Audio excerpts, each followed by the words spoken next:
Bienvenue à Bistro Liberté, le débat libre et non conformiste. Au programme de cet épisode, les gilets jaunes. Péripéties, révolte ou révolution? Si on dit que c'est une péripétie, vu comment le pouvoir a tremblé et que notamment lors de l'un des actes, il avait prévu un hélicoptère pour l'exfiltrer de l'Élysée en cas de coup dur, bon, ça fait quand même une très très grosse péripétie. Donc là, on a assisté à une révolte. C'est absolument évident. On a tous vu les manifestations avec la violence aussi qui s'exprime parce que vous êtes dans un mouvement de libération avec, pour une partie des gens, qui ne sont pas capables de verbaliser et qui expriment les choses de manière violente. Moi, j'ai toujours dit que je le déplorais, que je le condamnais, que j'étais contre la violence, que j'étais contre l'affrontement entre les gilets jaunes d'un côté et les forces de l'ordre. Je pense que ça, c'est une stratégie pour le pouvoir qui n'a strictement rien à faire que les bleus se tapent avec les jaunes. Et en seconde partie, la fin du monde. Vous y croyez?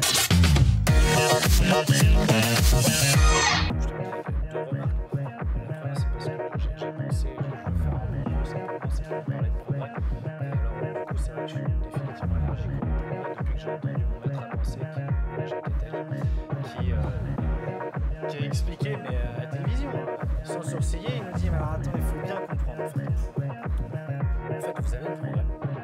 Et à côté, vous avez la démocratie.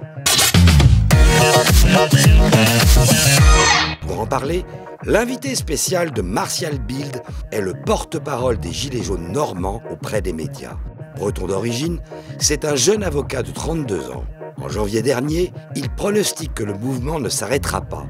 Selon lui, si on pose un couvercle par la force, la contestation réexplosera plus tard. Un point de vue qui va dans le sens de la position du philosophe Alain de Benoît, qui voit dans les Gilets jaunes une répétition d'une révolte plus profonde encore. Il a fait une percée médiatique très remarquée. Je vous demande d'accueillir le porte-parole préféré des Gilets jaunes, Maître François Boulot.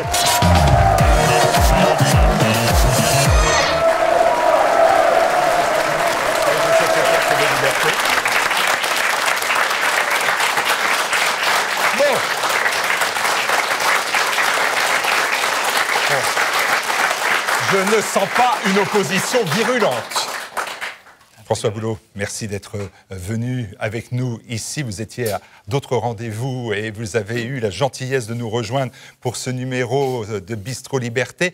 Résistance, maintenant c'est votre slogan, Résistance, puisque Résistance c'est le slogan de la France Insoumise et de Jean-Luc Mélenchon, et dont vous étiez un des invités les plus prestigieux. C'était il y a quelques jours lors des universités d'été de ce mouvement à Toulouse. Alors Résistance, François Boulot? Moi, je suis désolé de vous décevoir, mais non, je n'ai pas fait mon coming out. Je ne suis pas insoumis. J'ai participé effectivement à 2 débats à l'université d'été de la France Insoumise, parce que j'avais les garanties tout simplement que cette participation ne vaudrait pas soutien. Il y avait Jean-Baptiste Djebari, qui est un député de La République En Marche. Je ne crois pas qu'on puisse dire qu'il soit insoumis aujourd'hui. Il y avait Thierry Ardisson, dont chacun connaît ses positions monarchistes, qui participait également au débat. Il y avait eu des éditions précédentes où il y avait des républicains qui avaient participé. Donc, bon, je crois qu'il y avait un cadre là d'expression qui permettait d'avoir un débat. Je crois qu'ils ont été assez fructueux. Moi, j'ai débattu sur le cœur des revendications du mouvement, c'est-à-dire la justice fiscale. Et puis, d'un autre côté, la question de la 6e République, qui est l'une des mesures qui est portée par la France Insoumise en regard du référendum d'initiative citoyenne, qui est l'une des revendications majeures du mouvement des Gilets jaunes. Donc voilà, j'y suis allé pour débattre et je crois que ça avait été particulièrement intéressant, mais en aucun cas, ma participation ne saurait s'assimiler à un soutien. Et j'avais d'ailleurs, avant de participer, fait un sondage sur ma page Facebook pour décrire les conditions de ma participation, que ça ne vaudrait pas soutien. Il y a 92% de personnes qui, effectivement, avaient approuvé le fait que je participe à cette... Un petit référendum d'initiative citoyenne. Voilà, exactement. En tout cas, j'avais essayé d'être transparent. Et si on vous avait invité à la convention de la droite qui se déroule demain soir, est-ce que vous y seriez allé? Alors, on m'a invité. Ah, on vous a invité, pardon. On m'a invité à la convention de la droite. De la même manière, j'ai fait un sondage qui, sur ma page Facebook, qui avait donné 92% d'approbation pour que je participe. Simplement, les conditions d'organisation, j'avoue, m'ont un peu interloqué parce que on m'avait dit qu'il y aurait tel ou tel participant et en fait, ça n'était pas vrai. On m'avait dit que je pourrais débattre et en réalité, on m'accordait une tribune limitée à 8 minutes et où je parlais tout seul.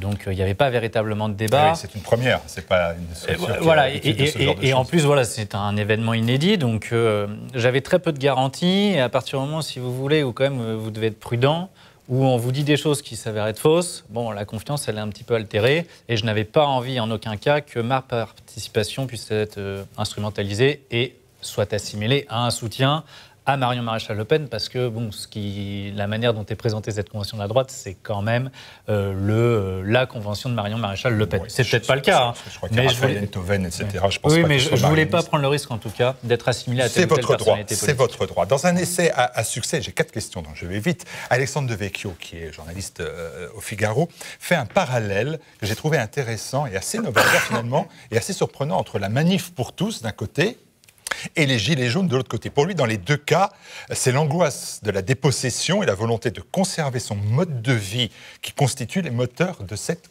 contestation. Il dit que, en fait, c'est à chaque fois la France des invisibles qui est devenue visible. Et puis, pour faire ce parallèle entre ces deux rassemblements qui ont été aussi au-dessus du million de personnes, et pour la Manif pour tous, et pour les Gilets jaunes au départ, il dit, eh bien voilà, il y a l'omniprésence des drapeaux français dans les deux mouvements. Ben, ça traduit cette dimension de ressemblance. Est-ce que vous êtes d'accord avec ça ou pas du tout?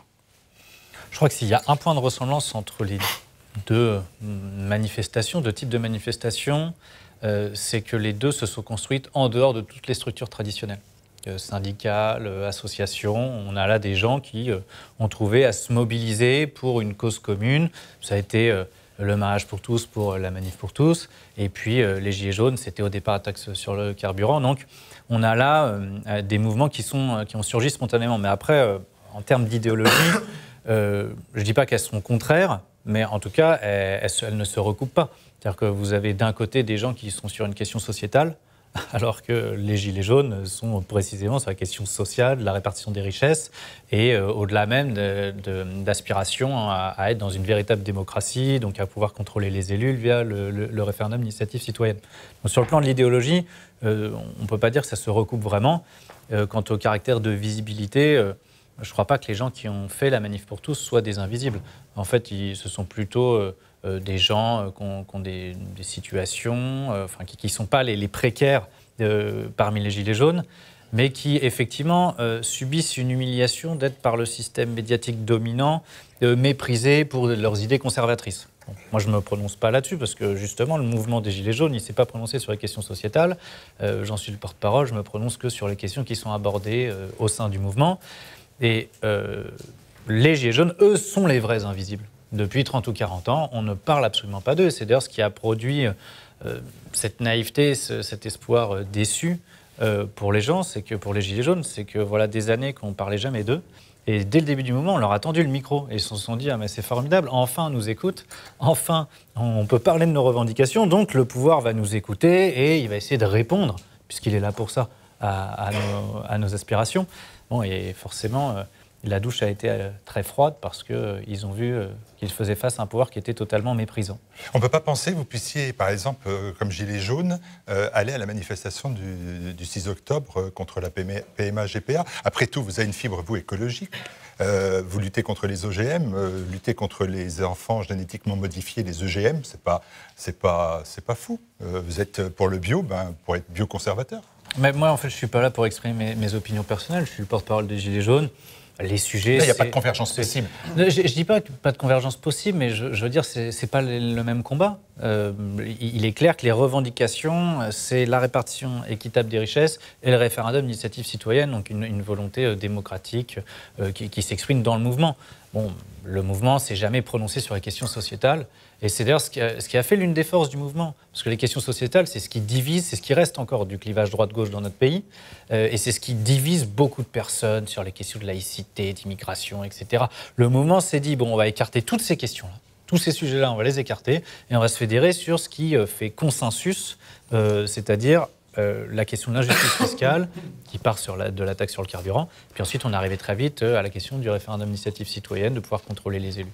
Donc, voilà ce qui fait le fond commun et le front commun dans le mouvement des Gilets jaunes. Alors, les Gilets jaunes, vous avez fait communauté, comme on dit, vous avez créé vraiment une communauté, une fraternité, une vraie fraternité qu'on a vue et vécue sur les ronds-points. Mais aujourd'hui, vous éprouvez la nécessité de retirer votre gilet jaune. On le voit dans les images qui vous ont accueillis. Vous êtes sur TV Liberté avec votre gilet jaune. 6 mois plus tard, vous êtes à mes côtés sans gilet jaune. Alors moi, je comprends très bien les raisons de sécurité qui font que dans les manifestations aujourd'hui, quand on a un gilet jaune, on apparaît comme une cible prioritaire. Mais aussi, je vous ai écouté longuement. Et vous dites, moi, j'ai enlevé mon gilet jaune parce qu'aujourd'hui, je veux faire convergence. J'adore le terme. Bon, enfin, c'est pas grave. Allez, tous les citoyens en colère, vous dites, convergence avec les professions libérales qui manifestent, convergence avec les manifestants pour le climat. Et cette hypothétique convergence des luttes, est-ce qu'elle peut se construire au prix finalement d'un peu de la perte de votre identité? Car en enlevant ce gilet jaune, vous êtes redevenu maître François Boulot. Non, mais je crois déjà, je pense que le gilet jaune, maintenant, je le porte suffisamment bien sur mon visage, qui est assez identifié. Donc, plus besoin de le porter véritablement pour être identifié comme tel. Après, on fait un constat simple. Le traitement médiatique a sali le gilet. Il l'a sali parce qu'il l'a réduit à la violence, au racisme, à l'homophobie, etc., etc. Si bien qu'une bonne part de l'opinion publique, qui soutenait jusqu'à 80% le mouvement, on est descendu maintenant à 40-45% de soutien. Bon, principalement pour... Macron s'en satisferait.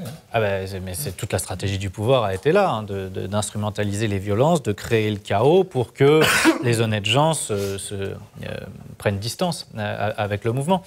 Si bien qu'on voit bien que la répression policière et judiciaire qui s'est abattue sur le mouvement a atrophié évidemment la mobilisation, tout simplement parce que les gens ont peur d'aller manifester. Si c'est pour prendre le risque de perdre une main, un œil ou un pied, on n'a pas tout à fait envie de prendre le risque de sortir dans la rue. Bon. Ce qui veut dire que d'un autre côté, on a un certain nombre de secteurs d'activité professionnelle qui ont une bonne raison aussi d'être en colère contre Emmanuel Macron. Elle a commencé par la réforme des retraites qu'on nous vend comme un système plus juste. Bon, en fait, c'est plus juste dans le sens où tout le monde va s'appauvrir. Donc, ce n'est pas tout à fait la définition que j'ai, moi, de la justice.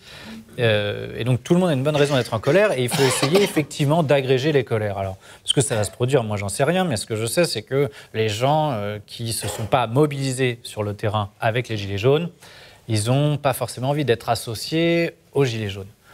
Maintenant, est-ce qu'il y a un risque de perte d'identité? Non, notre identité, en fait, c'est le fait de s'être mobilisé, et 2, c'est l'idéologie qu'on défend, l'idéal qu'on défend. L'idéal qu'on défend, c'est liberté, égalité, fraternité. Tout simplement, on veut redonner sens à la devise de la République, qui a été dévoyée. C'est ça, un peu le manifeste que vous publiez aux éditions des Indignés. Des Indigènes. Des Indigènes, pardon, mais qui auraient pu être aussi indignés. Oui, d'ailleurs, ils ont publié Indignez-vous de Stéphane Hessel. C'est ça, je pensais à ça et c'était ça qui m'angoissait. Mais la ligne jaune de François Boulot, c'est l'idée quand même qu'au-delà de la fraternité, finalement... en fait, ce que j'ai compris, c'est que vous n'êtes pas des idiots, des pécores, je ne sais pas tous les termes qui ont été utilisés contre vous, mais qu'au-delà de la fraternité qui existait sur les ronds-points que j'évoquais, eh bien, il y a aussi l'égalité et la liberté, que c'est le triptyque de la République française. C'est ça votre message? Oui, complètement. Qu'il faut acheter quand même, 3,90 €. Oui, et bon, je précise que il y a 50% des fonds qui seront reversés aux mutilés qui l'ont été dans le cadre du mouvement. Et il y a 50% qui servira à développer la plateforme de la ligne jaune, qui est une plateforme numérique qui vise à essayer de coordonner et à organiser le mouvement pour continuer le combat. Irréprochable, toujours irréprochable. J'essaye tant que faire se peut, mais je crois que c'est important. On a vu depuis le début du mouvement que certaines personnes avaient très très vite cherché leur intérêt personnel. Bon, à un moment donné, si on veut poursuivre un idéal et avoir un combat, défendre une cause commune, bon, il faut effectivement essayer d'être sincère jusqu'au bout. Donc le but, c'est de réhabiliter l'image des Gilets jaunes, que les gens comprennent dans l'opinion publique que si violence il y a eu, ça a été une stratégie du gouvernement qui, notamment, a très tôt, au bout d'une semaine ou 10 jours, a fait déloger tous les ronds-points. En France, au rond-point des Vaches, je peux vous en parler, ça s'est passé au moins 50 ou 60 fois, le fait de se faire évacuer du rond-point. Oui, à Rouen, matraques, les chiens, les tirs de LBD, les gaz lacrymogènes, etc. Bon, ils ont tout fait pour ça, quand bien même il n'y avait plus de blocage ou de filtrage de la circulation. C'est-à-dire qu'ils ne voulaient plus voir les Gilets jaunes sur les ronds-points. Donc la seule solution pour les gens, pour continuer à se montrer visibles, ça a été d'aller manifester dans les centres-villes. Alors je ne sais pas si c'était la meilleure des solutions, mais c'était la seule en fait qui s'offrait aux gens. Et inévitablement, quand vous avez des manifestations, vous savez que vous allez avoir des éléments qui viennent pour casser, pour s'affronter avec les forces de l'ordre. Mais ça a été un choix délibéré de la part du gouvernement, du pouvoir exécutif, pour essayer ensuite de mettre en lumière ces violences et de mettre du coup la classe moyenne à distance du mouvement des Gilets jaunes. Ce qu'on a fait, c'est qu'on les a enfermés, ce sont les pauvres, les gueux, les sauvages et les violents. Voilà, tout simplement, il fallait surtout arriver à recréer une fracture entre la classe populaire et la classe moyenne. Et donc le livre vise à résorber cette fracture-là. Voilà, la ligne jaune aux éditions des Indigènes. Il y a 6 mois, c'était à l'acte 20, à peu près, des Gilets jaunes. Je vous ai quitté à la fin d'un entretien et je vous ai posé, hors micro, la question de la continuité de votre action, parce que j'avais bien vu les sacrifices à ce moment-là qui ont dû s'accroître, à la fois familiaux, professionnels, économiques, tout simplement. On ne peut pas être avocat et l'avocat des Gilets jaunes par ailleurs. On est avocat des Gilets jaunes 24 heures sur 24, vous le prouvez. Et 6 mois plus tard, vous êtes avec cette ligne jaune, avec ce manifeste. Vous êtes en préparation d'un autre livre, plus large, plus long, plus complet. Ça veut dire quoi? Que vous continuez jusqu'à où? Parce que vous entendez cette petite musique, on est entre l'acte 45 et 46. Nous-mêmes, on finit par s'y perdre. On ne sait plus quel est le numéro, on est dans une répétition, une réédition qui perd des fois dans son efficacité. Nous dit-on, même si l'acte 45, c'était encore 110 000 personnes dans la rue. Jusqu'à où vous allez, en fait? Jusqu'au bout. Oui, non, mais c'est pas... Oui, je comprends bien. Mais enfin, vous êtes quelqu'un d'organisé, j'ai bien compris. Vous êtes quelqu'un de méthodique, méticuleux même. Donc, pour ce qui est des boit de l'eau. Oui, toujours. Les sacrifices, pour l'instant, ils continuent. Mais bon, c'est un choix que je fais et c'est comme ça. Je ne m'attendais pas à arriver dans cette position-là. Et aujourd'hui, j'ai une position où j'ai une tribune, où je peux m'exprimer. Et moi, j'essaie de mener la bataille des idées depuis le début. C'est la raison pour laquelle j'écris le manifeste là, pour essayer de réhabiliter l'image des Gilets jaunes. C'est la raison pour laquelle je suis en préparation effectivement d'un livre plus large, qui sera un livre de vulgarisation sur le néolibéralisme, pour aider les gens à comprendre la politique et avoir les clés aujourd'hui des raisons pour lesquelles on en est où on en est, où en gros depuis 40 ans, toutes les classes sociales sont en train de s'appauvrir. Ça a commencé par les classes populaires, c'est les classes moyennes depuis quelques années, et maintenant ça touche y compris les classes moyennes supérieures. Puis enfin, je mène effectivement là un projet associatif pour essayer d'organiser le mouvement sur une plateforme. Et cette plateforme aura aussi vocation à devenir, à intégrer un module de vote pour avoir une sorte de référendum d'initiative citoyenne qui soit numérique. En action.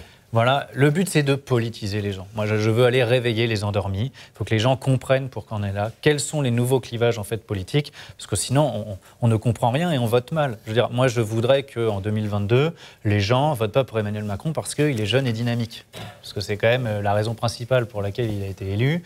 Bon, ça me semble un peu léger, vous voyez, comme critère de vote. Merci beaucoup François Boulot, on vous retrouve tout de suite, on va suivre la même ligne, c'est-à-dire la ligne jaune. Dans quelques instants, on se retrouve pour ce numéro de Bistro Liberté.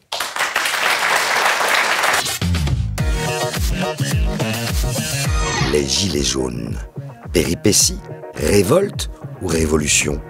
La France a connu l'acte 45 de la mobilisation des Gilets jaunes. En réponse, Emmanuel Macron affirme vouloir écouter beaucoup mieux les gens qu'il ne l'a fait depuis le début. Cette maigre prise de conscience est-elle suffisante pour clore une simple péripétie ou est-elle dérisoire au regard de ce qui est une véritable révolte? Voilà, de retour sur ce plateau de Bistro Liberté pour notre premier débat. Alors. Les Gilets jaunes, péripéties, révolte ou révolution? Alors bien évidemment, François Boulot, vous avez la parole, vous êtes le porte-parole des Gilets jaunes. Est-ce que c'est une péripétie? C'est bientôt fini. Est-ce que c'est une révolte? Ça a existé et on a fait en 6 mois ce que la CGT n'a jamais réussi à faire en 10 ans. Ou est-ce que c'est une révolution parce que ce n'est pas fini et qu'il va y avoir un bouleversement? Si on dit que c'est une péripétie, vu comment le pouvoir a tremblé et que notamment lors de l'un des actes, il avait prévu un hélicoptère pour l'exfiltrer de l'Élysée, en cas de coup dur, bon, ça fait quand même une très très grosse péripétie.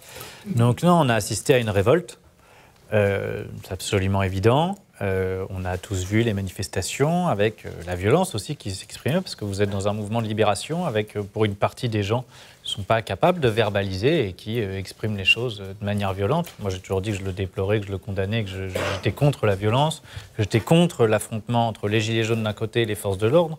Je pense que ça, c'est une stratégie pour le pouvoir qui n'a strictement rien à faire que les bleus se tapent avec les jaunes. Pour eux, c'est un match de foot, rien de plus. Et ils veulent ça, pour que les deux camps s'opposent, alors qu'en réalité, chez les forces de l'ordre, vous avez nombre de personnes qui sont des gilets jaunes, en fait, qui sont soutiens des gilets jaunes. Donc c'est une révolte, mais qui pour l'instant n'a pas encore produit de résultats sur le plan institutionnel. C'est évident. Moi, je pense que le processus révolutionnaire, néanmoins, il est enclenché. C'est-à-dire que...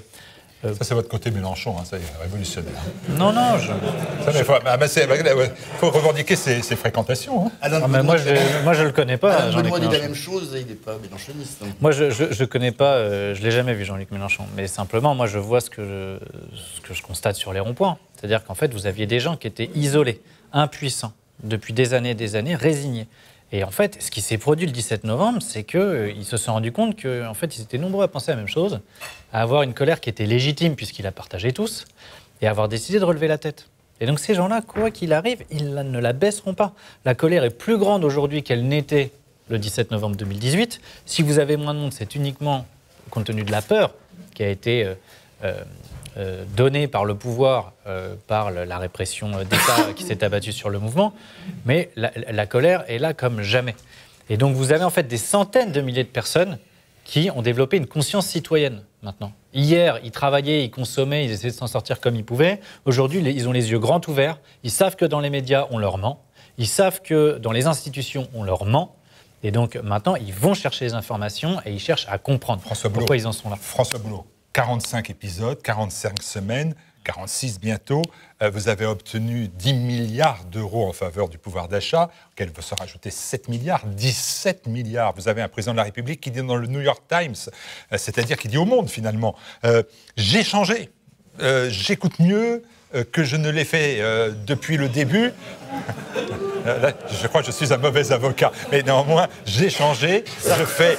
Sarkozy avait fait le coup déjà. J'essaie d'écouter les gens beaucoup mieux que je ne l'ai fait depuis le début. Donc, néanmoins, il y a du concret là quand même. Ah, du concret. 17 milliards, c'est pas rien. Ah, ouais, d'accord. Alors, sur j'ai changé, bon, c'est la stratégie de communication, c'est j'ai changé de la méthode. Voilà ce qu'il nous dit. Il a changé de méthode, mais il n'a pas changé de cap. Nous, on lui demande de changer de cap. Semble-t-il, il n'a toujours pas compris. Alors, les 17 milliards, je ne vais pas reprendre dans le détail, etc., mais en fait, c'est très simple. Qui va payer ? Qui va payer ces 17 milliards ? C'est très simple. À partir du moment où vous ne remettez pas en cause les cadeaux fiscaux qui sont donnés aux ultra-riches, toujours les mêmes qui vont payer. C'est la classe moyenne qui va le payer soit en augmentation d'impôts, soit en baisse des services publics essentiels. On va faire des économies sur le fonctionnement de la justice, des hôpitaux, de la police, de l'éducation nationale. Bon, moi, je n'ai jamais rencontré personne qui m'ait dit on met trop d'argent dans les hôpitaux, on met trop d'argent dans l'éducation nationale. On l'a rencontré quand même peu. Et on veut que ces services fonctionnent, ils dysfonctionnent aujourd'hui. Et c'est de plus en plus dysfonctionnel. Donc, ce qu'il ne veut pas, c'est remettre en cause l'ISF. J'en avais parlé, mais l'ISF, je m'étais tué à expliquer que la manière dont il a été réformé, ça ne pouvait conduire qu'à une seule chose, la chute des investissements dans les PME. Parce qu'en gros, il ne conditionnait même plus l'exonération au fait que ça s'investisse dans le capital des PME, et il exonérait l'ensemble des valeurs mobilières, donc l'épargne et les actions. Il y a le rapport d'évaluation, parce que c'était toujours la réponse que les députés En Marche me faisaient, en me disant « mais on va attendre l'évaluation, etc. » Et je leur répondais « mais il n'y a pas besoin. Mécaniquement, les investissements vont s'effondrer. C'était obligatoire. » Le rapport est tombé, il y a une chute des investissements de 70% dans les PME. Bon. Va-t-il rétablir l'ISF ? Non, il ne le fera pas. De la même manière, le CICE, on avait dit, écoutez, il faudrait peut-être le réserver plutôt aux PME. Peut-être que le CAC 40 n'a pas tout à fait besoin de bénéficier d'allégements de charges sociales, alors qu'il distribue déjà 57 milliards de dividendes en 2018. Et qu'en plus, les grandes entreprises, depuis des années et des années en France, ont plutôt une petite tendance à supprimer les emplois pour délocaliser dans les pays de l'Est. Et ce qui marche encore dans la création d'emplois, ce sont les PME qui constituent 75 ou 80% de notre tissu des salariés. Donc, mettons le paquet sur les PME, il ne le fait pas non plus. Donc, tant qu'en fait, il se refuse, Emmanuel Macron, à remettre en cause ces dispositifs fiscaux qui bénéficient aux ultra-riches. Il a aussi fait la flat tax, il fait la baisse de l'impôt sur les sociétés qui va aussi bénéficier aux grandes entreprises. Mais qui va payer? Je vous dis, l'alternative est simple, c'est soit plus d'impôts pour la classe moyenne, soit baisse des budgets qui sont alloués aux services publics. Voilà. Où on enlève les aides aux personnes qui ont plus de 80 ans, parce que celles-ci ne vont pas aller manifester globalement dans la rue, donc elles ne causeront pas. Donc voilà, ou sinon on fait ça. On est d'accord là-dessus. Pour moi, c'est ni l'un ni l'autre. Bon, allez, on est d'accord là-dessus, et seulement là-dessus. Romaric Sangars, qui est journaliste à l'Incorrect et qui a obtenu son titre de gloire, puisque la culture est à la une de l'Incorrect du mois de septembre, avec cette superbe photo et une consacrée à l'immense écrivain Jean Raspail. Ça y est, hein, la culture à la une, ça y est, vous avez gagné, vous avez fait votre révolution. De temps en temps, ça a lieu régulièrement. Et là, la question, c'est pas de savoir si vous avez fait votre révolution à l'Incorrect, mais tout simplement de savoir si pour vous, le mouvement des Gilets jaunes, vous avez eu un numéro spécial d'ailleurs, hein, des Gilets jaunes, savoir si, pour vous, péripétie, révolte, révolution. Pour moi, révolte, au sens où ça a été défini par... Jacques Ellul parlait de la différence entre la révolte et la révolution. La révolte, c'est la jacquerie, c'est le peuple qui refuse une réforme de l'État ou un impôt supplémentaire qui l'épuise et qui ne se sent pas écouté. Ça a été ça, à la base, les révoltes paysannes. Et ça a été ça le début de la révolution. Voilà, ça a été ça le début du gilet jaune sur une taxe, hein, comme le prix du pain. On était vraiment dans cette logique-là. Avec une révolte aussi contre un mépris, évidemment, ressenti de la part du pouvoir central et des médias. Maintenant, pour qu'il y ait une révolution, ce que disait Ellul, c'est qu'il faut plus qu'un peuple en colère, il faut une bourgeoisie qui a les moyens de rentrer dans l'État et de changer l'État. Or là, le problème ou l'avantage des Gilets jaunes, ce qui fait qu'au début, c'était un mouvement qui était tout à fait noble pour toutes ces raisons-là, c'est qu'il n'y a pas de contenu dans les Gilets jaunes, me semble-t-il. Et du coup, ça a rapidement été récupéré par tout le monde. Moi, j'ai des amis... plus de droite que de gauche, certes, mais enfin j'ai quand même des amis de gauche aussi, voire d'extrême gauche, tout le monde se sent, tout le monde est pour les Gilets jaunes et tout le monde est convaincu qu'enfin on serait là. Donc, pas tant que ça, sur les non. Et donc à partir de là, je veux dire on voit bien que tout le monde s'y retrouve, tout le monde veut comment dire, se réclamer des Gilets jaunes et dire que son heure est enfin arrivée. Et je suis désolé, quand on vous entend, le problème c'est que du coup, comme vous voulez jamais, on a l'impression assumer un contenu. On arrive uniquement à des considérations sociales pures ou politiques, mais qui, du coup, pour moi, versent dans le marxisme. C'est-à-dire qu'en réalité, il n'y a plus de contenu, il n'y a plus de civilisation, il n'y a plus de culture, il y a uniquement des fonctionnements sociaux à bouleverser dans un sens de plus d'égalité, ce qui est tout à fait respectable en soi. Mais je veux dire, tout est résumé à ça, et pour moi, on est juste dans du marxisme, finalement. Et je ne pense pas non plus que ce soit forcément ce qui s'est exprimé pendant les Gilets jaunes. Il y avait beaucoup de choses qui sont exprimées de manière très contradictoire. Et il me semble qu'aujourd'hui, c'est un mouvement qui dont la colère est toujours aussi légitime, mais qui n'arrive pas à trouver d'expression politique ou formelle claire et identifiable. C'est pour ça, d'ailleurs, que Macron ne peut y répondre qu'en donnant de l'argent. Finalement, c'est au moins quelque chose de clair, une réponse claire à la seule question qui est très claire. Et voilà. Et je trouve qu'il y a vraiment une tournure marxiste. Et quand vous dites, par exemple, que vous n'allez pas, je ne vais pas défendre la Convention de la droite pour défendre la Convention de la droite, c'est pas moi qui l'organise, mais même le magazine auquel je contribue l'organise. Je veux dire, quand vous dites que c'est organisé, que c'est pas un meeting de Marion Maréchal, c'est une convention de la droite, à moins, en effet, que vous aussi, vous croyez tout ce que les journaux vous racontent par rapport à ce genre de choses. C'est pas du tout le propos. Et je vois pas pourquoi aller chez Mélenchon, ça n'engage à rien, et aller à la convention de la droite, ça, brusquement, ferait la publicité. Alors que c'est justement un endroit qui est censé être un endroit de débat. Il faut que voilà. Romaric, merci. Est-ce que vous voulez répondre, François? Oui, bien sûr, je vais répondre. Je ne reviens pas sur la question de la Convention de la droite parce que je me suis expliqué sur un poste et ce que vous ne pouvez pas nier, c'est que, en tout cas dans les coulisses, ça n'a pas du tout été clair. Je me suis expliqué, on m'a dit des choses qui s'avéraient fausses. Donc si vous voulez, le lien de confiance s'est altéré. Ça n'a pas d'importance. Voilà. Mais je me suis expliqué. C'est ça qui m'intéresse. Oui, mais je vais venir sur le fond. Je croyais que vous étiez mélenchoniste. Moi, je crois qu'effectivement, ce qu'on peut dire, c'est que les Gilets jaunes, c'est le retour de la lutte des classes. Mais pas la lutte des classes au sens traditionnel, le salariat contre le patronat. C'est pas ça le sujet aujourd'hui. Le sujet, en revanche, c'est que les Gilets jaunes, justement, ont fédéré les salariés et le petit patronat. Les commerçants, les artisans, et y compris les professions libérales. Bon, je ne dis pas que c'est la majorité, hein, mais bon, j'en fais aussi partie. Et donc, en fait, on est le peuple contre ce qu'on appelle l'oligarchie, ou les ultra-riches, ou le très très grand capital. En fait, vous pouvez aussi dire qu'il y a un clivage géographique. C'est-à-dire qu'en gros, on est contre les gens qui vivent dans le 16e, dans le 8e. C'est la France périphérique du Guilluy, je veux dire. Oui, voilà, on se rapproche effectivement de ça. Mais c'est bien une lutte des classes. Il y a bien un clivage qui... L'artisan, le petit patron, c'est le nouveau prolétaire. Hein. Ben, exactement. C'est pour ça qu'il faut dépasser le clivage traditionnel marxiste, la définition des classes au sens salariat et patronat. Mais en revanche, il y a un vrai antagonisme, et d'ailleurs qui se traduit sur le plan électoral, avec Emmanuel Macron qui resserre autour de lui ce qu'on pourrait appeler le bloc bourgeois, qui est autour de 20-25%, contre le reste de la population. Et moi, ce que j'essaie de soutenir, et c'est ce qu'a essayé de soutenir le mouvement, c'est qu'en réalité, si vous considérez que l'électorat d'Emmanuel Macron, il est de 25%, ben moi je leur dis, les gars, vous êtes 24% à être cocus. Parce que Emmanuel Macron, il mène une politique pour les 1. Donc vous êtes 24% à vous faire avoir. Emmanuel Macron ne poursuit pas une politique qui sert vos intérêts. Voilà, ça c'était Romaric Sangars. La réponse, Romaric, je n'ai rien contre les gilets incorrects. Voilà, rappel. Je voulais, juste dire, parce qu'il n'y aurait pas de contenu. Bon, je signale quand même qu'il y a une charte, un projet de charte que j'avais établi. Il a recueilli plus de 105 000 votes sur la page Facebook. Il a été approuvé à 92%. Mais c'est une méthode, c'est pas un contenu, c'est ce que je dis. Ah non, c'est pas du tout une méthode. C'était les revendications, c'était que la politique serve les intérêts de 99% de la population, non plus seulement d'1% les plus riches. Et après, vous aviez la baisse des taxes pour les classes moyennes, l'augmentation du SMIC, lutter contre la fraude fiscale, arrêter les privatisations, etc., etc.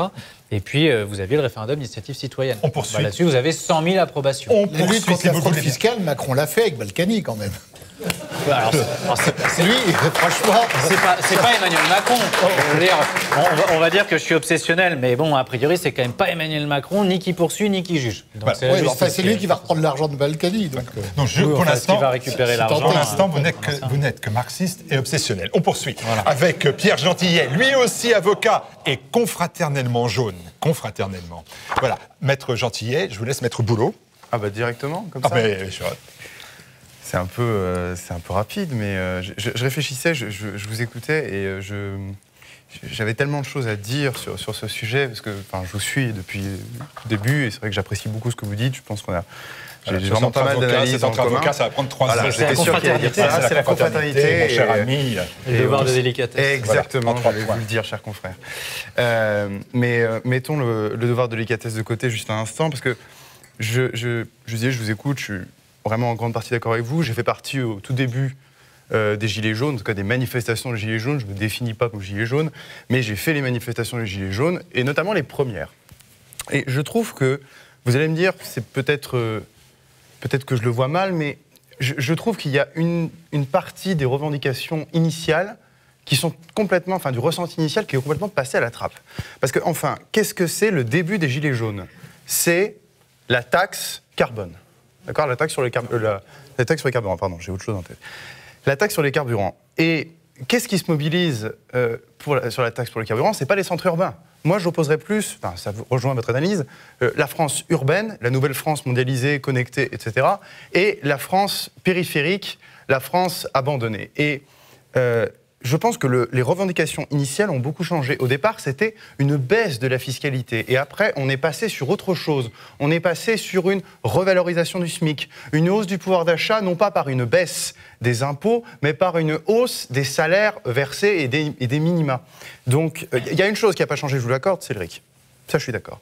Mais il y a quelque chose là-dedans qui est intéressant, c'est que je pense que le cri de cette France périphérique, c'est, effectivement, vous avez raison, c'est dirigé contre les hautes sphères, contre le pouvoir. Pourquoi est-ce qu'on leur donne tout cet argent?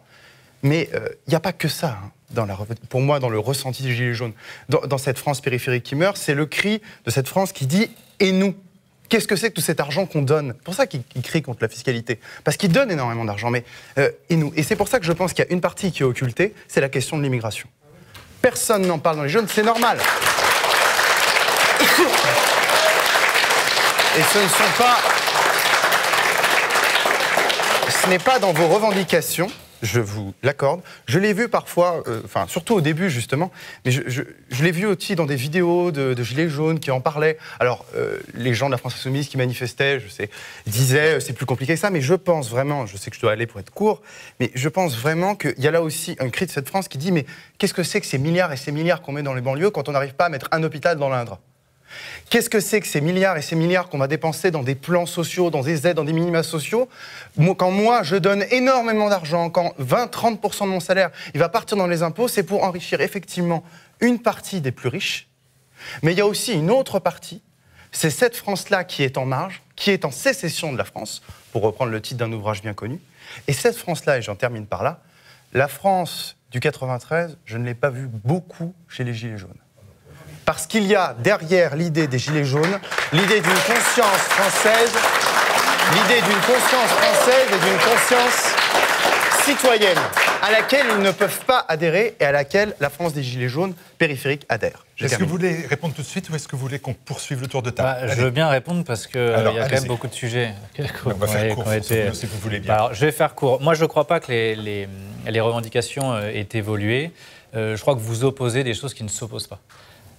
Ne s'oppose pas des salaires trop bas et donc la revendication d'une augmentation des salaires avec de l'autre côté... Je ne dis pas que je l'oppose, je dis que vous occultez une partie des choses. Non, avec la revendication de l'autre côté de la baisse des impôts pour la classe moyenne. Pour moi, ça ne s'oppose pas. La preuve, quand je disais le CICE, il va profiter en 2019 pour 20 milliards aux grands groupes. Et je disais, écoutez, les grands groupes, à mon avis, ils n'ont pas tout à fait besoin d'aide, d'allègement de charges sociales pour supporter des augmentations de salaire. Ils peuvent. En revanche, les PME, elles ne peuvent pas supporter des augmentations de salaire. Donc, concentrons l'allègement des charges sociales sur les PME. Ça leur permet d'augmenter leur marge et elles peuvent prendre en charge des augmentations de salaire. Donc, de cette manière-là, on voit qu'un allègement de fiscalité, on va dire, bien utilisé, peut permettre aussi d'augmenter les salaires. De cette manière-là, en fait, moi, je crois qu'on peut tout à fait combiner augmentation des salaires et baisse de la fiscalité. Ensuite, vous parlez d'immigration. Alors, bon, moi, je n'ai pas entendu parler sur les ronds-points de Rouen, encore une fois, de l'immigration. Mais je sais très bien qu'il y a d'autres ronds-points sur lesquels on a parlé d'immigration. Je ne suis pas complètement fou. Non, mais je le sais, je dis pas le contraire. Bon, ça me dérange que vous disiez... Alors, je suis d'accord avec vous sur le fait qu'il y a eu un sentiment de renaissance, d'appartenance à la nation française. Et on a vu le drapeau. Mais moi, je suis très heureux que, effectivement, le mouvement se soit approprié le drapeau français. Sur les Champs-Élysées, c'était une pluie de drapeaux. Mais complètement, non, mais c'est ça qui fait peuple. Oui, il y a un peuple français. Et il s'est refait une fois et ça faisait longtemps. Exactement. Donc moi j'en suis très fier. Ça j'en suis très heureux. Je me demandais mais il est passé où ce peuple qui se révolte, qui est contestataire, J'ai le même sentiment que vous. Tout à fait. Voilà. Et tout de suite la référence a été la Révolution française 1789, liberté, égalité, fraternité. Donc tout ça était formidable. Ensuite, en revanche, quand vous dites que les populations d'origine immigrée sont pas venues parce qu'elles n'ont pas de sentiment d'appartenance, ben moi ça me désole en fait. Ça me désole. Oui. Non pas qu'elles ne soient pas venues, mais effectivement de faire le constat qu'elles ne se sentent pas forcément appartenir à la nation française, qu'ils ne se sentent pas des citoyens français comme les autres. Et moi j'aimerais en fait qu'on ait plutôt ces banlieues, ces quartiers qui viennent également. Au mouvement. Et ça, c'est un constat lucide qu'il faut avoir, mais pour trouver des solutions, pas pour les repousser, les stigmatiser. Et je termine simplement en disant que l'immigration, moi, j'ai pas fait les calculs, etc. Mais enfin, a priori, les fraudes, etc., j'ai entendu que c'était évalué plutôt autour de 15 milliards, notamment sur la fraude sociale, etc. Bon. Moi, les chiffres que j'ai donnés, c'est les cadeaux fiscaux, ISF, la taxe, exit tax et ICE, c'était 30 milliards. Les intérêts de la dette publique, c'est 40 milliards. Et la fraude fiscale, c'est 80 milliards. On est à 150 milliards. Le budget de recettes de l'État, c'est 240 milliards. C'est-à-dire qu'il y a 3/4 de l'argent, là déjà, qui va dans la poche des 1 ou des 0,1% les plus riches. Alors, l'immigration, je ne dis pas que ce n'est pas un sujet. Mais quand déjà vous avez récupéré 150 milliards que vous réinjectez dans l'économie, à mon avis, vous avez réglé la question du chômage de masse et les difficultés économiques des petits salaires. On poursuit. Pierre Marin, de la Cocarde étudiante. Vous êtes cofondateur de la Cocarde étudiante. C'est en qualité d'étudiant que je vous ai demandé de venir. C'est une première. Et merci de rejoindre les vieux de la vieille. Merci. Et ce soir, c'est la Cocarde, donc bleu, blanc, jaune. Alors, on vous écoute rapidement par contre. Le mouvement des Gilets jaunes révolte assurément. Je veux dire, on a vécu en novembre et décembre 2018 des situations absolument chaotiques qu'on n'aurait pas envisagées 2 semaines avant.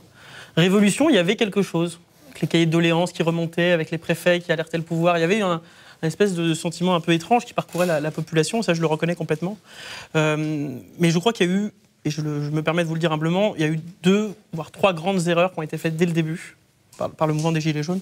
Le premier, c'est d'avoir eu ces porte-paroles. Alors je m'attaque à vous directement en reconnaissant bien entendu votre travail, mais je pense que c'était une très grave erreur de mettre des porte-paroles parce que vous avez clivé le débat. Vous avez pris un peu le fonctionnement d'un parti politique assez régional, avec des antennes un peu partout. Il y avait Drouet, puis là il y avait Maxime Nicole, et puis vous étiez à Rouen. Bon. Et en fait, vous avez créé des figures à opposer à Macron. Et je crois qu'on a remarqué en 2017 et encore aux européennes, plus tard, qu'il n'y a pas beaucoup de figures qui tiennent le coup face à Emmanuel Macron, parce que vous pouvez le trouver incompétent, moi je le trouve absolument génial. Mais génial cyniquement, génial politiquement. Je pense qu'il est quasi imbattable. Et je pense que la grande erreur que vous avez faite, c'est de vous opposer en personne, de créer un clivage politique, d'entrer dans cette confrontation dans laquelle vous ne faites absolument pas le poids, et personne aujourd'hui en France ne fait le poids, face à Emmanuel Macron. La deuxième erreur, c'est de ne pas avoir pensé le temps. La révolution, c'est ce à quoi vous inspirez, ça se fait dans le temps court. Là, on en est au 46e acte. Et c'est quelque chose de tout à fait respectable, et peu de gens ont été capables de tenir aussi longtemps dans le temps. Et je ne dénigre absolument pas les gens qui manifestent, bien que ce ne soit pas exactement les mêmes, ni les mêmes méthodes qu'au début. Mais vous n'avez pas assez pensé le temps. Vous auriez fait 3-4 actes comme ceux qu'on a eus en décembre. Je peux vous assurer qu'aujourd'hui, vous auriez eu des conséquences bien plus importantes pour lesquelles étaient vos revendications. En poursuivant, vous avez permis une chose, c'est que Nathalie Loiseau, qui est la plus nulle candidate jamais vue depuis Eva Joly, fasse 22%.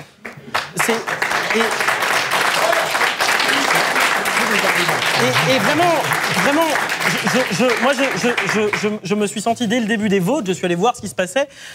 J'étais avec des amis, donc on faisait attention à pas trop s'approcher parce que c'était un peu violent à Paris. Mais je suis allé voir et je faisais partie de ces 80% de Français qui vous soutenaient. J'ai eu un vrai problème. Maintenant, pour faire un peu plus plaisir, je finis Martial vite. Oui, je pense que ça va s'amplifier. Je pense que l'essence de votre mouvement va s'amplifier. Pourquoi ? Si vous me permettez cette analogie, on a la même analyse après. Le pays est une cocotte minute. Et cette cocotte minute est en train de chauffer. Elle chauffe avant même ma naissance. Elle chauffe depuis Maastricht, en réalité. Et cette cocotte minute, parfois, rejette un peu de gaz. Alors, en 2005, elle a lâché un peu de gaz. Puis, comme on a continué à la faire chauffer, elle a commencé à monter. Puis après, elle est entrée en phase dégagiste. Elle a lâché un gaz en 2017. 2017, tout le monde a oublié que 50% des gens qui ont voté pour un anti-système. Marine Le Pen, Jean-Luc Mélenchon, Nicolas Dupont-Aignan, plus les petits candidats, on était quasiment à 50% d'anti-UMPS. Qu'est-ce qu'on a eu ? Le gouvernement le plus néolibéral de l'histoire de la Ve République et le plus systémo-compatible. Donc cette cocotte minute continue à chauffer. Les Gilets jaunes ont été une expression de ce pouvoir, et je pense que ça va continuer parce que les gouvernants aujourd'hui ne sont plus que des gestionnaires de l'appauvrissement général. Je pense qu'il y a un livre super sur justement la lutte des classes au XXIe siècle qui va sortir d'Emmanuel Todd en février, je crois, qui sera à lire. Et dans cette paupérisation générale qui s'annonce pour les années 2020 en Europe, en Allemagne, on parle maintenant de presque 20 millions de pauvres dans les années à venir. En France, on est passé de 6 millions il y a 10 ans à 7 millions 9, 8 millions. Facile, quoi. Donc, je pense que l'essence de votre mouvement va continuer. J'espère qu'il aura une autre forme et qu'il aura une forme politique parce que c'est peut-être ce qui manquait dans votre mot au début. Voilà. On poursuit. Vous voulez dire 2 mots. Si vous dites 2 mots, je vous laisse dire 2 mots.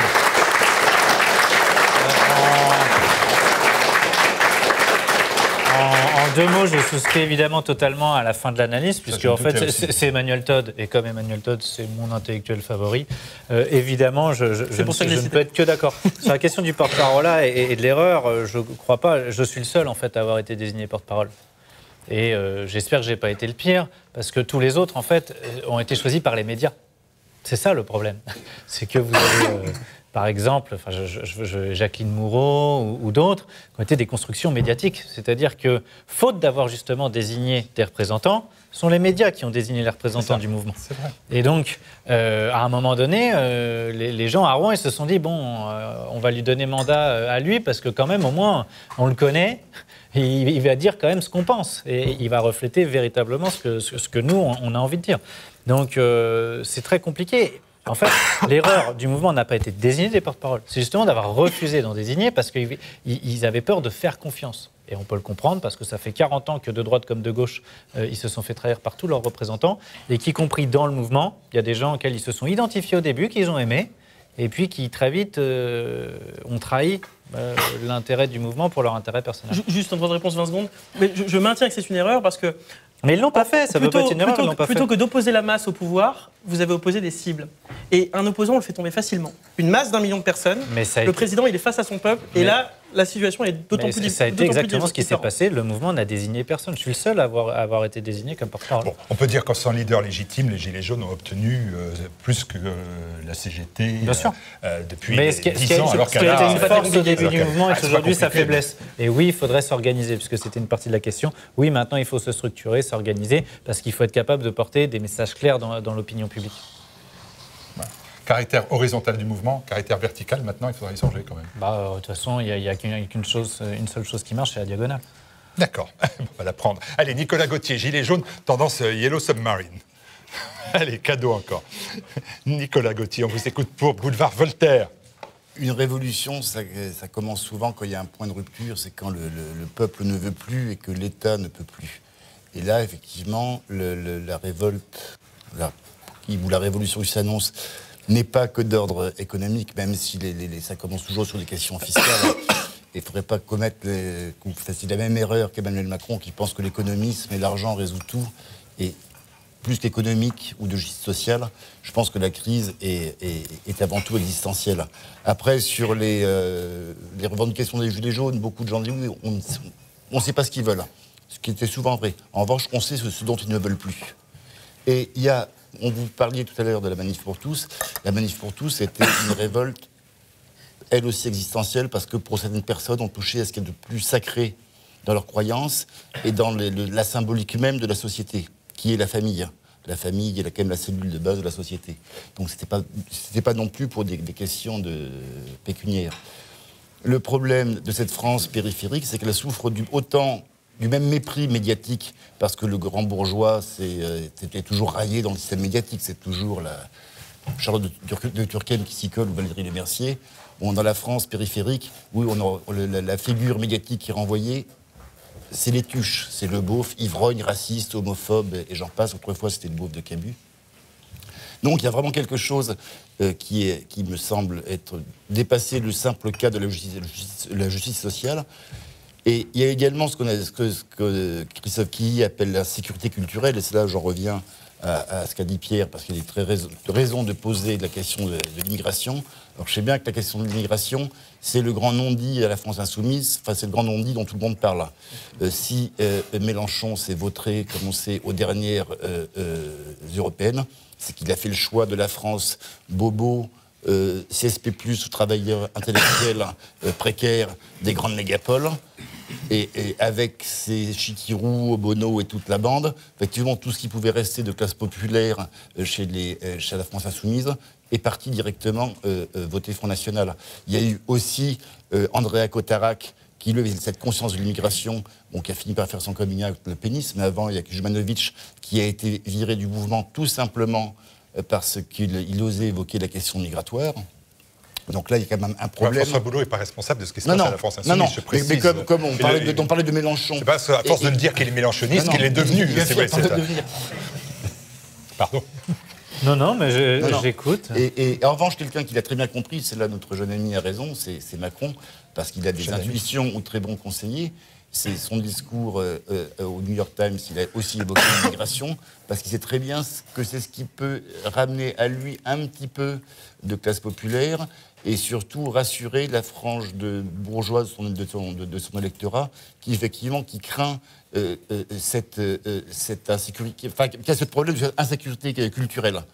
Donc, on a compris, voilà. On a compris, François Boulot. C'est parti pour durer parce que les causes sont existentielles et c'est pas Macron qui les résoudra, pas qui les soignera, ne serait-ce que sur la justice sociale ou la question migratoire. Donc une révolte qui peut aboutir à une moi, écoutez, si vous limitez la question existentielle à l'immigration, franchement, non, parce qu'on a parlé de la manif pour tous et on en revient avec la PMA. Alors là, je suis d'accord, on attaque encore les fondements même de la société. Je suis assez d'accord, mais alors la question migratoire, elle est identitaire, elle est culturelle. Pourquoi est-ce que tous ces gens ont fui les banlieues pour habiter dans la France des pavillons et qu'on a trouvé sur les ronds-points? C'est parce qu'ils ont fui les cités où ils étaient les derniers blancs, quoi, pour dire les choses comme elles sont. Alors je sais bien, ce sont des sujets qui sont toujours un peu compliqués à évoquer dans certains milieux. Je sais aussi que les Gilets jaunes étaient très intériorisés sur la question parce qu'ils ne voulaient pas que les médias rajoutent une couche sur le racisme présumé, mais sur les ronds-points où c'est une question qui est très prégnante. Mais moi, je vous dis, sur les 3 ronds-points dont je suis le porte-parole, on m'en a pas parlé. Je dis pour rien, je ne dois pas être tombé sur les bons ronds-points, mais il y en a 3. J'ai rencontré beaucoup de gens. On m'a pas parlé de ça. Mais vous êtes où? Dans quel rond-point, pardon? Vous êtes à Rouen. Justement, l'immigration chez vous, c'est pas grand-chose. Peut-être. Justement, non, mais certainement. je vous attaque pas. Je vous dis juste que c'est peut-être logique. À Chartres, à Rambouillet, mais c'est pour ça que ne parlait quasiment que de ça. Mais c'est pour ça que je disais bien que je sais très bien qu'il y a d'autres ronds-points où on a parlé de ça. Maintenant, vous parliez de la question existentielle. Je suis assez d'accord avec vous, mais pour moi, elle dépasse très largement le cadre de l'immigration ou identitaire. Parce que l'immigration, c'est de la culture. Non, mais attendez, je termine. Le problème qu'on a, c'est que le néolibéralisme, parce que je pense que c'est l'adversaire idéologique auquel on fait face, le système auquel on fait face, donne tout pouvoir au marché et vide de sens les existences. Parce qu'en fait, on réduit la liberté à l'acte de consommation. C'est ça, en fait. Et le marché a besoin d'immigration. Non, mais après, si vous voulez, piège, en fait. Après, on peut, non, mais le problème, c'est que sur l'immigration, pourquoi les Gilets jaunes, publiquement en tout cas, n'en ont pas parlé? Parce que dans les médias, vous êtes pour ou contre. Il n'y a pas de nuance. Donc vous êtes un facho ou un bisounours. Voilà. Donc vous ne pouvez pas faire autrement. C'est votre adversaire, les médias aussi. C'est normal. Non, mais ça, on a bien compris, voilà. qui sont nos adversaires. Bah oui. Ça, il n'y a pas de sujet. Mais du coup, c'est bien pour ça que stratégiquement, on a dit, bon, écoutez, on ne va pas parler de l'immigration publique. Bien sûr. Et on va se concentrer sur la répartition des richesses, la fiscalité, etc. Et puis la démocratie, parce que ça, c'est quelque chose où on va pouvoir porter dans l'opinion publique. Et ça a marché, il y a eu jusqu'à 80% de soutien. Mais venez pas dès maintenant mettre l'immigration... Je ne vous dis pas que ce n'est pas un sujet. Mais je dis qu'il faut arriver déjà à créer les conditions du dialogue, du débat, remettre de la nuance en politique, ce qui est impossible dans le débat public. Vous avez des gens qui, sur le terrain, sont extrêmement en colère, et donc quand vous faites des conférences ou des assemblées, vous en avez beaucoup. Ils prennent le micro, ils expriment leur colère. Ils ne sont pas du tout dans le cadre d'un débat où on va pouvoir échanger des arguments rationnels et contradictoires. Tout ça est très compliqué, tout ça prend du temps. C'est un processus. Et cette question de l'immigration a été tellement instrumentalisée. Moi, je refuse qu'on l'instrumentalise. Je veux dire, par exemple, quand on dit l'islam est incompatible avec la République, pour moi, ceux qui disent ça sont des irresponsables. Parce que c'est une impasse. Vous avez des millions de musulmans qui sont français, ce qui signifie que si vous dites que l'islam n'est pas compatible avec la République, alors vous êtes en train de dire, mais je ne dis pas que vous le dites, mais il y en a qui... Je ne le dis pas, on me le reproche assez. Mais il y en a qui le disent. Ça veut dire que soit vous dites aux gens, à ces musulmans français, retournez chez vous, mais chez vous, chez eux, c'est la France. Soit vous leur dites, démusulmanisez-vous, ce qui me semble un petit peu compliqué. Aucun parti politique ne dit ça. Non, mais... C'est-à-dire que c'est quelque chose qu'on ne peut pas penser parce que ça a des conséquences. Il y a des... Quand vous faites ça, vous faites apposer la consommation. Non, pas sur l'immigration. Attendez, je réponds, je finis là-dessus. Non, il y a des personnalités, des intellectuels qui ont soutenu la thèse que l'islam n'était pas compatible avec la République et qui le soutiennent encore d'ailleurs. Et il va participer d'ailleurs, je pense notamment à Éric Zemmour, qui pense ça, qui dit ça, qui soutient ça. Mais c'est soutenable. Moi, je pense que intellectuellement. Non, pour moi, ça n'est pas soutenable. Le problème n'est pas de la compatibilité entre l'islam et la République. Le problème est que vous avez, comment dirais-je, des populations d'origine immigrée qu'on n'a pas réussi à intégrer à la société. Mais pourquoi c'est la société qui doit intégrer? Je pense que Enfin, il fallait bien que ça arrive. Mais bien sûr que si. Aujourd'hui, vous pouvez dire... Non, mais c'est un sujet sérieux. Non, mais c'est un sujet très sérieux. Mais vous voyez, c'est la démonstration de ce qu'avoir une argumentation nuancée sur ce sujet-là est extrêmement difficile. Nuancée, vous dites qu'on ne peut pas parler de ces choses-là. Comment? Autour de ce plateau, il y a une... On va donner la parole. On va arrêter sur ce sujet-là qui n'est pas le sujet du débat. On reviendra si vous le voulez, bien évidemment. Non, mais moi, je suis prêt à débattre dessus. J'ai compris que vous ne vouliez pas évacuer cette question-là. Non. Mais comme ce n'est pas la question qui a été posée, qui est péripétie, révolte ou révolution, on termine par Philippe Randa. Je suis pour les Gilets jaunes de Lisbonne à Vladivostok, puisque vous dirigez le site Euro-Liberté. Très bien. On va revenir, tout le monde semble assez d'accord au moins que c'était une révolte, non pas une péripétie et encore moins une révolution, mais déjà une révolte. C'est cette fameuse révolte en fait qu'on attendait, dont on parlait, elle allait venir, on allait voir ce qu'on allait voir, la rentrée serait chaude, on a ça depuis des décennies, et là elle est arrivée un peu de façon surprenante, un peu comme mai 68. Oui. Même il ne se passe rien, paf, ça a explosé, et là ça a explosé aussi. Mais moi, je vous entends parler depuis tout à l'heure des milliards que vous avez enfin vous avez récolté, que le gouvernement a cédé aux Gilets jaunes pour répondre à leurs revendications. Alors, à vos divisions, on parlait de 100 000 encore Gilets jaunes dans la rue ces temps-ci. Ce n'est pas les chiffres que j'entends par les médias, mais les médias, on peut s'en méfier, effectivement. Je n'ai pas les vrais chiffres. Moi, il me semble surtout que ça a été ce mouvement qui a rassemblé des... centaines de milliers, je crois, au départ de Gilets jaunes. De mois en mois, c'est amenuisé. Au moment où Macron a extrêmement bien joué, et ça, notre nouvel invité sociétaire l'a très bien dit, c'est une belle victoire pour Macron, les Gilets jaunes. C'est même sa seule et première victoire dans tout ce qu'il a fait depuis qu'il est arrivé à la tête de l'Élysée.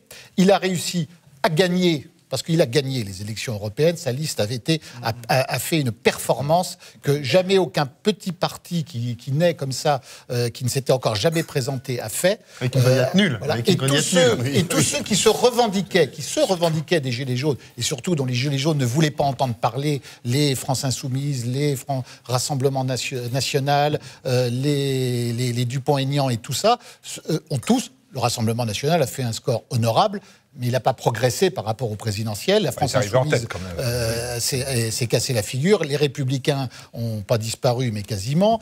Dupont-Aignan n'a pas existé. Donc la victoire, elle est totale pour Macron à ce niveau-là, ponctuellement pour aujourd'hui. Alors maintenant, pour l'avenir, parce qu'on va parler un peu de l'avenir. L'avenir, c'est quoi? Vous êtes le représentant officiel et donc nommé par les Gilets jaunes.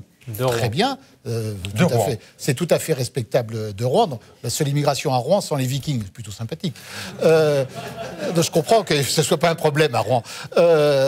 Et vous allez, vous répondez à l'invitation de la France Insoumise en mettant, bien évidemment, toutes les conditions, que vous ne les soutenez pas, vous participez, c'est très bien, mais vous ne faites pas la même chose de l'autre côté. Et vous voyez, vous auriez été invité d'abord par, je ne sais pas comment ça s'appelle, le Rassemblement de la droite, là, auquel je ne crois pas beaucoup, mais vous l'auriez été invité, vous auriez là. Et après, vous étiez obligé d'aller chez Mélenchon. Et c'est ce que, depuis le début, l'impasse des Gilets jaunes, c'est ça. Vous ne voulez pas des politiques. Ah, vous voulez être différent. Eh bien, vous êtes différent, mais vous n'existez pas. C'est ça le problème. Et pourtant, vos revendications, eux, sont respectables, sont honnêtes, sont sincères, parce que je crois que l'ensemble des Gilets jaunes, dont vous êtes le porte-parole, donc je vous parle à vous en tant que porte-parole, de Rouen même, de tous les Gilets jaunes, ne soyons pas sûrs, vous êtes honnête, vous êtes sincère, mais vous êtes dans une nullité politique qui n'aboutit sur rien, malheureusement, parce qu'aujourd'hui, on est politique ou on n'existe pas. Est-ce que vous pouvez me dire quel est le contre-pouvoir actuellement dans le pays? Le contre-pouvoir, les millions de chômeurs. Voilà, ça c'est un contre-pouvoir. La crise économique, la France qui s'appauvrit, la disparition de l'ascenseur social, les chômeurs sont voilà, un contre-pouvoir. Sont un contre-pouvoir à terme, oui. On les a tellement vus, les chômeurs, être un contre-pouvoir, qu'ils viennent de se manger une nouvelle réforme de l'assurance chômage qui va exclure une partie des chômeurs de l'indemnisation. Oui, et qui va les appauvrir encore plus. Parce que la véritable menace du système que représente Macron, mais que représentait avant François Hollande, avant Nicolas Sarkozy, avant Jacques Chirac, et ça a commencé déjà sous François Mitterrand, c'est cette impossibilité de résoudre la crise économique. Ah, mais en fait, et donc l'augmentation du chômage, parce que chaque année, le chômage augmente. On a beau transgresser et mentir sur les chiffres en déplaçant les gens sur le chômage, l'appauvrissement des Français, ça existe. Oui, et ce contre-pouvoir, il est là parce que politiquement, pour l'instant, Macron a réussi. On va laisser notre invité répondre. Moi, je ne suis pas d'accord avec vous. Déjà, vous vous trompez. Si on est intellectuellement honnête, le chômage n'est pas, ou les chômeurs ne sont pas un contre-pouvoir. C'est une lame de fond de colère qui est en train de monter et qui va peut-être le renverser. Mais c'est exactement ce que j'ai dit. Non, jamais dit que j'étais au pouvoir. Ma question était qui est un contre-pouvoir? Moi, je vous dis qu'en l'état actuel des choses, il n'y a que les Gilets jaunes qui constituent un contre-pouvoir. Et la meilleure preuve, c'est que les seuls qui ont réussi à le faire céder, à lui faire lâcher au moins. Mais il n'a rien lâché. Qu'est-ce qu'il a lâché? La première revendication des Gilets jaunes, c'était l'augmentation de l'essence. Eh ben, on vient de l'annoncer qu'elle va augmenter à cause des problèmes en Arabie Saoudite. C'est tout. Elle va augmenter à la pompe. Écoutez, à la fin du mois. On peut faire un portrait. Voilà. Je vous en prie. On peut faire un portrait très négatif, mais non, il a lâché des choses. Moi, évidemment, je suis le premier à le dire, ce sont des miettes. Mais n'empêche que les syndicats et quelconque autre organisation qu'il y a dans le pays n'avaient même pas obtenu ces miettes-là. Il n'y a que les Gilets jaunes qui l'ont obtenu. Ensuite, on n'a pas obtenu que ça. C'est la réalité. On n'a pas obtenu que ça. Tant mieux alors. On a sur le plan idéologique, on a brisé le mythe qu'Emmanuel Macron a essayé de créer. Il était le président de la Startup Nation et tout allait bien et la France le soutenait. Il était jeune et dynamique, beau, intelligent et brillant. C'était un génie. Bon. En réalité, c'est faux. Dès qu'il est élu, il y avait déjà au moins la moitié de la France qui le détestait parce qu'il y avait déjà eu 50% de votes, des vrais votes de rupture, des vrais votes contestataires, soit pour le Front National, soit pour la France Insoumise ou Dupont-Aignan. Donc, à la présidentielle. Donc à la présidentielle de 2007. Donc on a brisé ce discours médiatique-là et on a vu que non, dans la France, ça ne va pas bien. Il y a 9 millions de pauvres, il y a 150 000 SDF, il y a des gens qui dorment dans leur voiture, qui ne mangent pas pendant 2 ou 3 jours ou qui font les poubelles pour manger. Vous avez les services des urgences des hôpitaux qui sont en grève depuis des mois et des mois. Vous avez les policiers qui sont montés contre la réforme des retraites. Bref, tout ça a créé quand même un climat dans le pays où maintenant tout le monde quand même se met en mouvement. Pour l'instant, ça ne converge pas du tout, mais ça a créé, si vous voulez, un message. Aujourd'hui, beaucoup de gens ont compris que les médias dominants mentaient, qu'ils protégeaient le pouvoir en place.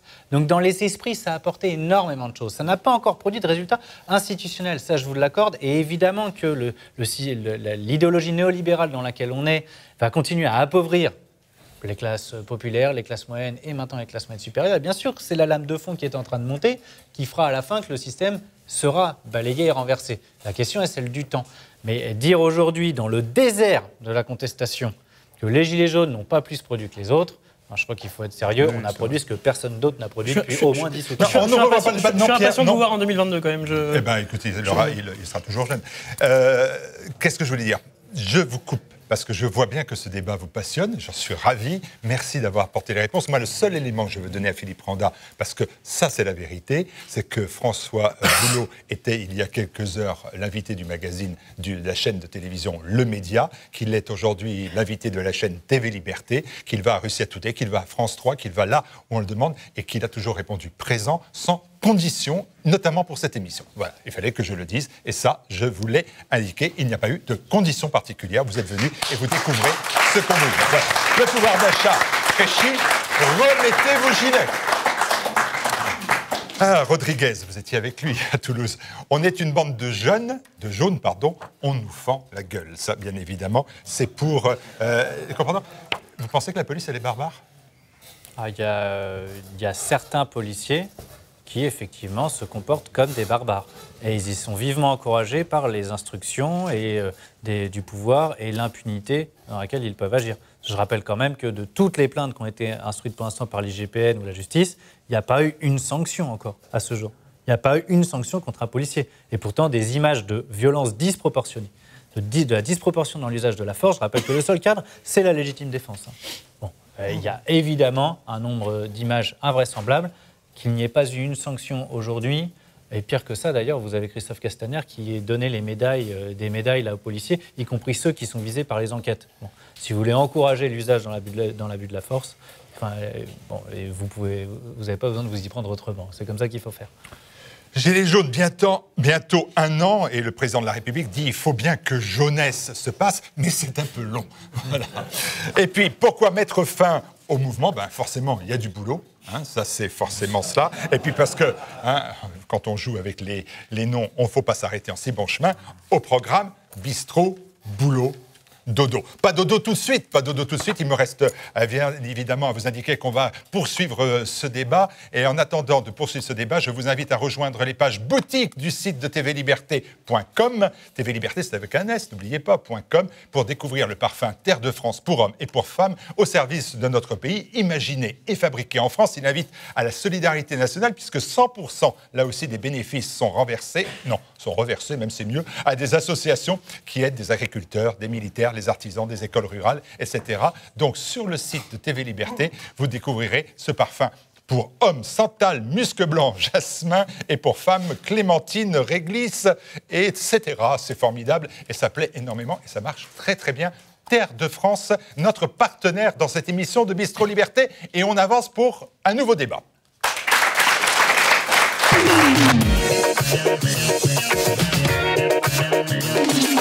Voilà, François Boulot, on se retrouve pour ce Bistro Liberté avec cette rubrique nouvelle qui est celle des confessions. Et pour cela, on s'est offert, mais avec beaucoup de moyens, une voix, comme sur TF1. On a une voix qui va vous poser les questions et on va tout de suite l'écouter.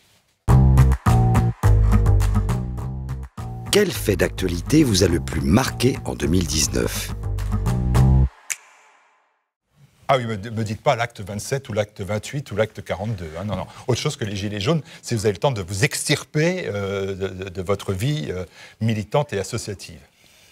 Oh, peut-être l'incendie de la forêt amazonienne et la réaction d'Emmanuel Macron, qui me semble relever d'une irresponsabilité, d'une impréparation, d'une inconséquence, où tout de suite, il vient condamner Bolsonaro de ne pas agir pour essayer de sauver la forêt amazonienne. Et puis, il renonce au Mercosur, mais alors il a signé le CETA quelques temps auparavant. Enfin, on ne comprend pas du tout où Emmanuel Macron veut en venir. Et alors que c'est quand même un événement majeur, on sait ce que recouvre l'importance de l'Amazonie pour la planète, tout simplement. Je trouve de manière générale, mais je crois qu'on y reviendra plus tard, que l'écologie est traitée de manière très inconséquente pour l'instant par les gouvernants, qu'ils soient français ou dans l'ensemble des pays du monde. Pourtant, avant, il y avait Ségolène Royal, c'était quand même bon. On va continuer sur les questions. Allez, la voix, c'est à vous. Quel est votre héros dans la fiction ? Alors, si c'est l'enfance qui parle, c'est vrai que moi j'aimais bien Batman, mais si je veux faire une réponse un peu plus sérieuse... c'est un gilet noir, lui. J'aime bien Neo, en fait, dans Matrix. Alors, je m'identifie à lui, pas pour les pouvoirs qu'il a, etc., mais pour le fait qu'il ait choisi à un moment donné la pilule rouge, qu'il était endormi dans la matrice, et puis qu'il s'est réveillé, il a découvert la réalité. Et moi, c'est un peu ce qui s'est produit dans mon cheminement personnel d'un point de vue politique, c'est que jusqu'en 2012-2013, j'étais totalement endormi. Je dis que j'étais dans le coma politique. Hein, c'est ce qui m'a fait voter oui en 2005 et Sarkozy en 2007. Si c'était à refaire, je ne le ferais pas. Et donc, j'ai eu le sentiment, effectivement, de m'être émancipé, d'être sorti de la matrice, d'avoir découvert le monde réel. Et aujourd'hui, je n'ai plus du tout le même logiciel que j'avais avant. Et donc, en cela, je m'identifie un peu à cette histoire dans Matrix où Neo découvre en fait que tout ce qu'il croyait vrai avant était en réalité l'illusion. Neo dans Matrix, la voix, vous avez votre réponse, alors poursuivez. La personnalité avec qui vous aimeriez dîner ? Je vais peut-être un peu surprendre, mais j'aimerais beaucoup dîner avec Emmanuel Macron. Ah, mais serait... Ça me permettrait de lui poser la question que je me pose, qui est $1 million. Est-ce qu'il est incompétent ou est-ce que c'est un escroc ? Parce que a priori, c'est soit l'un, soit l'autre. C'est des questions qui répondent. Non, mais bon, on m'a demandé si je voulais dîner avec. Ça me permettrait de lui poser la question. Je voudrais voir sa réaction parce que, franchement, s'il croit à ce qu'il dit, il est resté jusqu'au dessert, mais bon. Non, mais s'il croit à ce qu'il dit, il est vraiment aveugle. Pourquoi incompétent ? Où incompétent ? En 2 secondes. Parce qu'il croit à la théorie des premiers de cordée. Alors, c'est le ruissellement, en fait. Il nous dit non, c'est pas le ruissellement, c'est le premier de cordée. Ce qu'il n'a pas compris, c'est que ça fait 40 ans que les premiers de cordée, ils ont coupé la corde. Ils ont fait sécession. Donc, à un moment donné, on va peut-être arrêter de dire « Oh, mais oui, mais ces gens-là, vous comprenez, il faut qu'ils consentent à l'impôt. » À qui, ici, on demande de consentir à l'impôt ? Moi, j'ai jamais consenti à l'impôt, moi. On m'y soumet. Mais pourquoi il y a des gens à qui qu'on ne soumettrait pas à l'impôt ? En fait, très simplement... pourquoi est-ce que vous accepteriez que quelqu'un qui, parce qu'il a une Ferrari, n'est pas soumis aux mêmes limitations de vitesse ? Non. Voilà, il croit à cette idéologie-là, Emmanuel Macron. Donc franchement, après toutes les écoles qu'il a faites, je me demande, est-ce qu'il est incompétent ou est-ce qu'il sait très bien pour qui il travaille, c'est-à-dire pour les personnes qui lui ont permis d'accéder au pouvoir ? Petit complotisme. Non, pas du tout. Parce que un petit peu quand même. Hein, non. Oh bah si. Pas du tout. Alors, ça, pas du tout, il travaille pour des gens... Le complotisme, c'est utilisé à chaque fois pour tous ceux qui remettent en cause les versions officielles. Donc, si vous contestiez... la Terre est plate. Par exemple, mais si vous contestiez l'existence des armes de destruction massive en Irak en 2003, vous étiez complotiste. Bon. Et puis en fait, il s'est avéré que, oui, effectivement, il n'y en avait pas. Bon. Donc là, non, tout est parfaitement documenté. Vous avez plusieurs livres qui sont sortis sur le sujet. On sait très bien qui sont les réseaux, les amis d'Emmanuel Macron, qui sont soutenus par Bernard Arnault, etc., Xavier Niel. Enfin, On sait tout ça est parfaitement documenté. Quand on voit le nombre de unes dont il a bénéficié, il y en a eu au moins 50 en 2016-2017, je veux dire, Emmanuel Macron, c'était un pauvre ministre de l'économie qui avait des résultats extrêmement médiocres comme ses prédécesseurs, et on ne comprend pas bien pourquoi il a bénéficié d'une telle médiatisation. Parce qu'il était jeune et dynamique. Oui, on va laisser la voix. Je pense que c'est une construction artificielle et il a été bien poussé. Il a bénéficié d'un bon petit vent dans le dos. Parfait. La voix, c'est à vous. Et si vous étiez un livre? Alors, moi, il y a un livre que je trouve formidable, c'est un classique, hein, mais dans l'époque actuelle, et compte tenu de la novlangue des macronistes, évidemment, c'est 1984 d'Orwell, parce que alors vous avez un nombre d'analogies aujourd'hui, je veux dire, on y arrive là, on est quasiment en plein dedans, où je veux dire, le langage est dénué de tout sens, tous les mots sont corrompus, sont à front renversé. Bon, par exemple, vous voyez, maintenant on appelle des licenciements collectifs, vous ne dites pas ça, c'est un plan de sauvegarde de l'emploi. Quand vous entendez ça, vous pouvez être à peu près sûr que le but, ce n'est pas du tout de sauver un emploi. Vous pouvez être sûr que les emplois sont supprimés, en fait. Tout est à front renversé, et les députés En Marche sont dans cette logique-là. Donc je trouve que George Orwell, notamment sur un novlangue, mais il n'y a pas que ça, parce qu'il y a des idées extrêmement puissantes dans ce livre, qui me semble devoir être à nouveau relu, et encore relu, parce que c'est un classique, mais qui est loin d'être démodé aujourd'hui. 1984, Orwell, un classique. Encore des questions, la voix? Que chantez-vous sous la douche? Alors moi, je ne chante pas sous la douche, je chante plutôt dans ma voiture. Alors je ne sais pas si ce qui vous intéresse, c'est ce que je fais sous ma douche ou ce que je chante. Pas particulièrement. Sauf si vous me dites que vous lavez, ça me convient. Non, mais alors, la douche, c'est souvent le moment où je trouve mes argumentations, ma punchline. C'est souvent le moment où je suis le plus productif sur le plan intellectuel. Et après, si on parle de musique... C'est donc 5 minutes par jour. Exactement. Non, mais bon, moi, je ne produis que 5 minutes par jour. C'est très bien. Écoutez, ça fait déjà des bouquins. Hein. Mais déjà, si j'ai une nouvelle idée tous les jours, c'est déjà pas mal. Ensuite, pour ce qui est de la musique, moi, j'aimais bien la chanson française quand j'étais adolescent, Goldman, Balavoine, etc. Et sinon, j'adore Dire Straits, Queen. Voilà. Donc la chanson française, Balavoine? Oui, Balavoine. Moi, j'adore Aznavour aussi. D'accord. Brel. Voilà.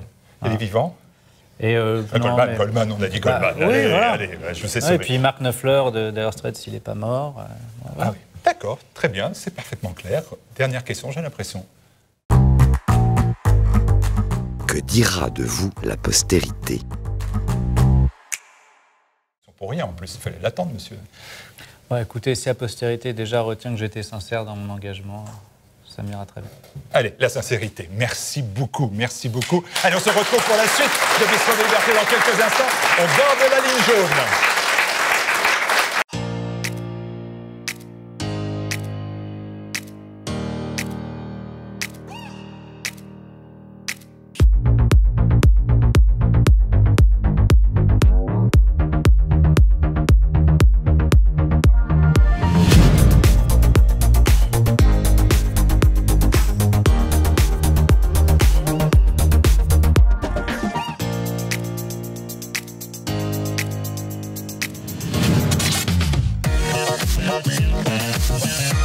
La fin du monde.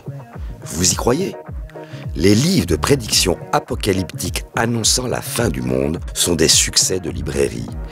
Les légions de collapsologues paniqués ne cessent de croître et ont pour porte-parole les Verts et pour égérie la jeune Greta Thunberg.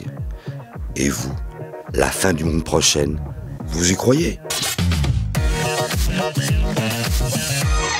Et on se retrouve sur ce Bistro Liberté, toujours en ligne jaune. Notre invité François Boulot, porte-parole à Rouen des Gilets jaunes. Et cette question importante, la fin du monde. Vous y croyez? C'est vrai qu'aujourd'hui, il y a une école de pensée. Alors, scientifique, je ne sais pas, parce qu'il y a débat autour de cela qu'on appelle la collapsologie et qui indique qu'en fait, on est devant des effondrements globaux et qu'on va finir par disparaître. Alors d'ailleurs, le grand porte-parole finalement de cette courant de pensée qui est Pablo Servigne considère, lui, que d'ici 2020, maintenant 2025, Eh bien, tout va s'effondrer. Est-ce que vous pensez que c'est une réalité? Je vous ai vu parler de la forêt amazonienne, etc., donc d'embrayer sur un discours très Greta Thunberg, pardon. Est-ce que vous croyez à la fin du monde? Bon, je ne sais pas si le problème il se pose dans ces termes. Le changement climatique, c'est une réalité. Le réchauffement de la planète, c'est une réalité. L'effet de l'homme sur ce réchauffement, c'est aussi une réalité scientifique. Bon, maintenant, avoir des discours catastrophiques, je pense que c'est plus contre-productif que l'inverse. Parce que vous savez, quand on annonce à quelqu'un une catastrophe, il peut avoir psychologiquement un blocage, en fait. Et il se dit, bon, bah, à quoi bon changer mon comportement si de toute façon on va tous mourir? Bon. Donc je crois qu'il faut essayer en revanche d'analyser les choses de manière rationnelle. On ne traitera pas la question du changement climatique, qui passe par notamment le changement des modes de production et de consommation. On ne traitera pas ça tant qu'on est dans le cadre de l'idéologie néolibérale. Bon, moi, j'appelle l'idéologie néolibérale la dictature des ultra-riches. Ça dit beaucoup mieux ce que ça veut dire. C'est-à-dire qu'en fait, vous avez une toute petite partie de gens très puissants, très très riches, qui contrôlent les multinationales, les banques, les assurances, et puis ceux-là ne sont pas soumis aux normes, ne sont pas soumis à la régulation, et il faudrait les aider toujours plus fiscalement, s'agenouiller devant eux, etc., de sorte que, en fait, ils produisent selon leur bon vouloir, comme ils veulent, et donc vous vous interdisez de réguler les choses, et donc de pénaliser ou d'interdire les activités qui seraient polluantes pour encourager les activités qui sont vertueuses. En fait, on est bloqué dans un paradigme depuis des années qui est donc, sur le plan économique, celui de la croissance. Et on vous dit, bon, vous avez un gâteau.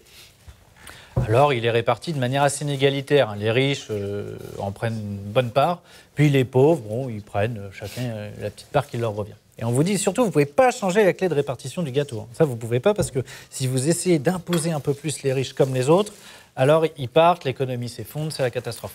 Donc la seule solution qu'on ait, c'est d'augmenter le gâteau pour donc, avoir de la croissance, pour que les pauvres, bon, bah, ils en aient un petit peu. Les riches en auront beaucoup, puis les pauvres un petit peu. Non, sauf que le problème, c'est qu'on a compris qu'on a un monde qui a des ressources limitées, on ne peut plus fonctionner sur la croissance infinie. Donc en fait, il n'y a pas d'autre solution, il va falloir changer la clé de répartition. Il va falloir répartir le gâteau différemment. Parce que derrière la question du changement climatique et de la nécessité de transformer les modes de production et de consommation de la société, vous devez avoir une adhésion massive de la population. Et vous ne ferez pas d'adhésion massive si vous n'avez pas un sentiment d'équité au sein de la population, que les efforts sont équitablement répartis. Et c'est ce qui a provoqué la colère et la révolte des Gilets jaunes, c'est qu'on leur a imposé une taxe sur leur carburant à eux, mais on n'imposait pas le kérosène ou les paquebots, etc. Donc ils ont dit, attendez, vous commencez par nous, mais pourquoi vous ne commencez pas par les plus riches? Ils ne roulaient pas en Ferrari, les gars, en plus. Hein. Et eux, ils ne roulent pas en Ferrari. Voilà. Alors donc, ce discours de fin du monde, vous y croyez ou pas? C'est ma question. Ben, moi, je crois que... les fondements... Moi, pendant comme vous êtes très écologiste, et j'allais dire, c'est presque une écologie de riches, celle qui est défendue sur la notion de cette notion d'effondrement. C'est très occidentalo-centré, si j'ose dire. Oui, après, je ne sais pas, c'est pas des termes avec lesquels je suis à l'aise, parce que moi je ne suis pas un scientifique, je sais pas ce qui va se produire, comment va ce qui va se produire exactement. C'est complètement fantaisiste. Hein. Non, mais je ne suis pas assez spécialiste du sujet. En revanche, ce que je sais, c'est qu'il faut faire la transition écologique et qu'en plus, ça nous donne un horizon à long terme. Et j'y vois aussi un moyen de pure stratégie politique, c'est qu'en fait, vous avez les classes moyennes supérieures qui vivent confortablement et qui donc peuvent entrer dans l'émancipation politique, dans la voie de la politisation, par l'écologie, parce que ça les inquiète, l'écologie. Donc j'y vois un moyen, en fait, de parler aux classes moyennes supérieures, de leur expliquer que dans le néolibéralisme, l'idée que, finalement, la loi du marché domine tout, que les intérêts individuels convergent naturellement vers l'intérêt général, leur expliquer que cette idéologie-là, elle est fausse, ça fait 40 ans qu'elle ne marche pas, et donc il va falloir changer de paradigme. Et donc de cette manière-là, on peut arriver à les faire entrer dans l'idée que fin du monde et fin du mois, c'est le même combat. Dernière question, avant de laisser les sociétaires répondre aussi. Comment j'entends Yves Cochet, par exemple, qui est quand même ancien ministre de l'écologie, hein, même s'il n'a pas laissé une trace indélébile, mais il dit, lui, il pense que tout va s'effondrer, hein, donc lui aussi, il pense que c'est en 2025, puis il a eu cette phrase, il dit, finalement, le futur, c'est le cheval, c'est-à-dire qu'on va, bien évidemment, avoir un retour en arrière. Dans ce retour en arrière, je me dis, les pauvres. Qu'est-ce qu'ils vont devenir, monsieur? Ils vont crever, les pauvres. Les riches s'en sortiront, mais les pauvres. Donc c'est ça qui m'intéresse, et c'est pour ça que je me demande... Alors, je ne crois pas, si vous voulez, au fait qu'on revienne au cheval. On en est tellement loin. On en est à sortir de un la iPhone. Décroissance à la décroissance, on finit par arriver. Cochet dit on arrive au cheval. On en est à sortir un iPhone tous les 6 mois quasiment. Je ne vois pas qu'on abandonne la voiture, qu'on vienne aux calèches, etc. Enfin, faire adhérer les gens à ça me paraît quand même très compliqué. Ce que je note, c'est que j'ai vu un passage d'Yves Cochet, etc. C'est que beaucoup de ces gens qui sont dans cette mouvance-là, moi je conteste le fait qu'on va agir efficacement en adaptant uniquement nos comportements individuels, notamment de consommation. C'est indispensable, chacun doit faire sa part, mais c'est insuffisant. Si vous n'avez pas la puissance publique, les États qui enclenchent les grandes directions pour changer les modes de production et de consommation, on n'arrivera strictement à rien. Donc moi, je conteste cette idée de certains écologistes qui disent allez vivre dans votre bunker, vous consommez local, etc. Bon, c'est très bien. C'est ce qu'on appelle les survivalistes. Ça existe, mais intéressant d'ailleurs. Ça ne suffit pas. Si véritablement on veut essayer de sauver l'écosystème qui nous permet de vivre sur cette planète quand même dans nombre d'endroits du monde avec des conditions de vie qui sont extrêmement agréables, il faut l'intervention de la puissance publique. C'est elle qui peut permettre d'orienter la production, d'interdire des activités dont on considère qu'on ne peut plus continuer parce qu'elles polluent trop la planète et d'arriver à réguler tout simplement les choses. En fait, le défi qu'on a, c'est d'à nouveau de réguler les activités économiques. Depuis trop longtemps, le marché a surplombé la politique, a surplombé les démocraties et par conséquent, on n'a plus la maîtrise en fait de ce qu'on produit, de ce qu'on consomme. Et il faut revenir aux besoins. On va te poser la question à nos sociétaires. Est-ce qu'ils croient à la fin du monde? Est-ce qu'ils s'y préparent? Est-ce qu'ils sont collapsologues? Pierre Marin, vous êtes jeune. Est-ce que vous êtes déjà collapsologue? Dieu merci, non. Je me porte bien psychologiquement. Donc je joue avec les pitreries de cet ancien ministre, vraiment. Et, ou les discours parfois, vraiment, et je le dis sincèrement, et sans moquerie, hyper effrayants de Greta Thunberg. Je pense que viennent desservir l'action politique de gens raisonnables et sensés qui sont face à un problème et qui essaient de le régler. Elle fait bouger les choses. Oui, elle fait bouger les choses. Alors maintenant, il y a Iris la française et Inga la polonaise. Enfin, non, elles font rien bouger du tout. Elle répète les rapports du GIEC. Alors c'est très intéressant. Et c'est pas moi qui vais contredire l'engagement d'une jeune. Au contraire, je trouve ça génial. Mais il y a quelque chose de presque mystique et malaisant dans cet engouement quasi religieux, essentiellement médiatique d'ailleurs. Moi qui m'inquiète énormément. Elle peut voir le carbone à l'œil nu. C'est ça. Sérieusement. Non, je rigole pas. C'est un article très sérieux qui a sorti ça. Je trouve. Qui a mis un doute sur le fait qu'elle pouvait voir le carbone. C'est super important. Sur une vision christique. C'est super important de pouvoir amener la parole du GIEC et des scientifiques à apporter tous. Mais moi, j'écoute même plus ce qu'elle dit. Je regarde consterné le cinéma quand elle croise Trump.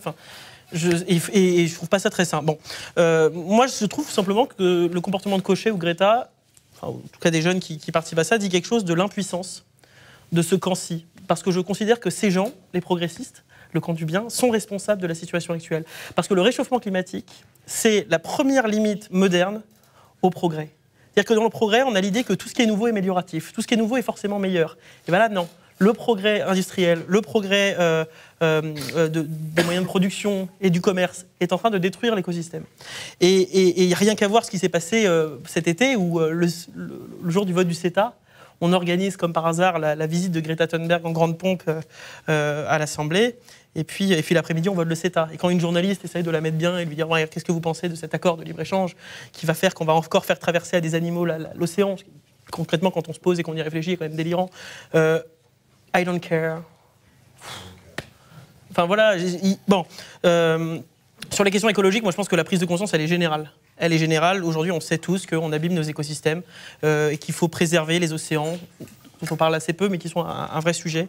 Et je pense que pour penser réellement et correctement une politique environnementale, et vous l'avez déjà dit, on ne peut plus le faire sans penser aux révolutions industrielles qui ont eu lieu depuis 150 ans, c'est-à-dire à peu près l'époque où les émissions de gaz à effet de serre commencent par le charbon. On ne peut plus penser sans l'expansion commerciale. Vous voyez, il va falloir qu'on se mette dans la tête d'arrêter de manger des tomates l'hiver. Mais vous imaginez la révolution que ça implique dans nos consciences.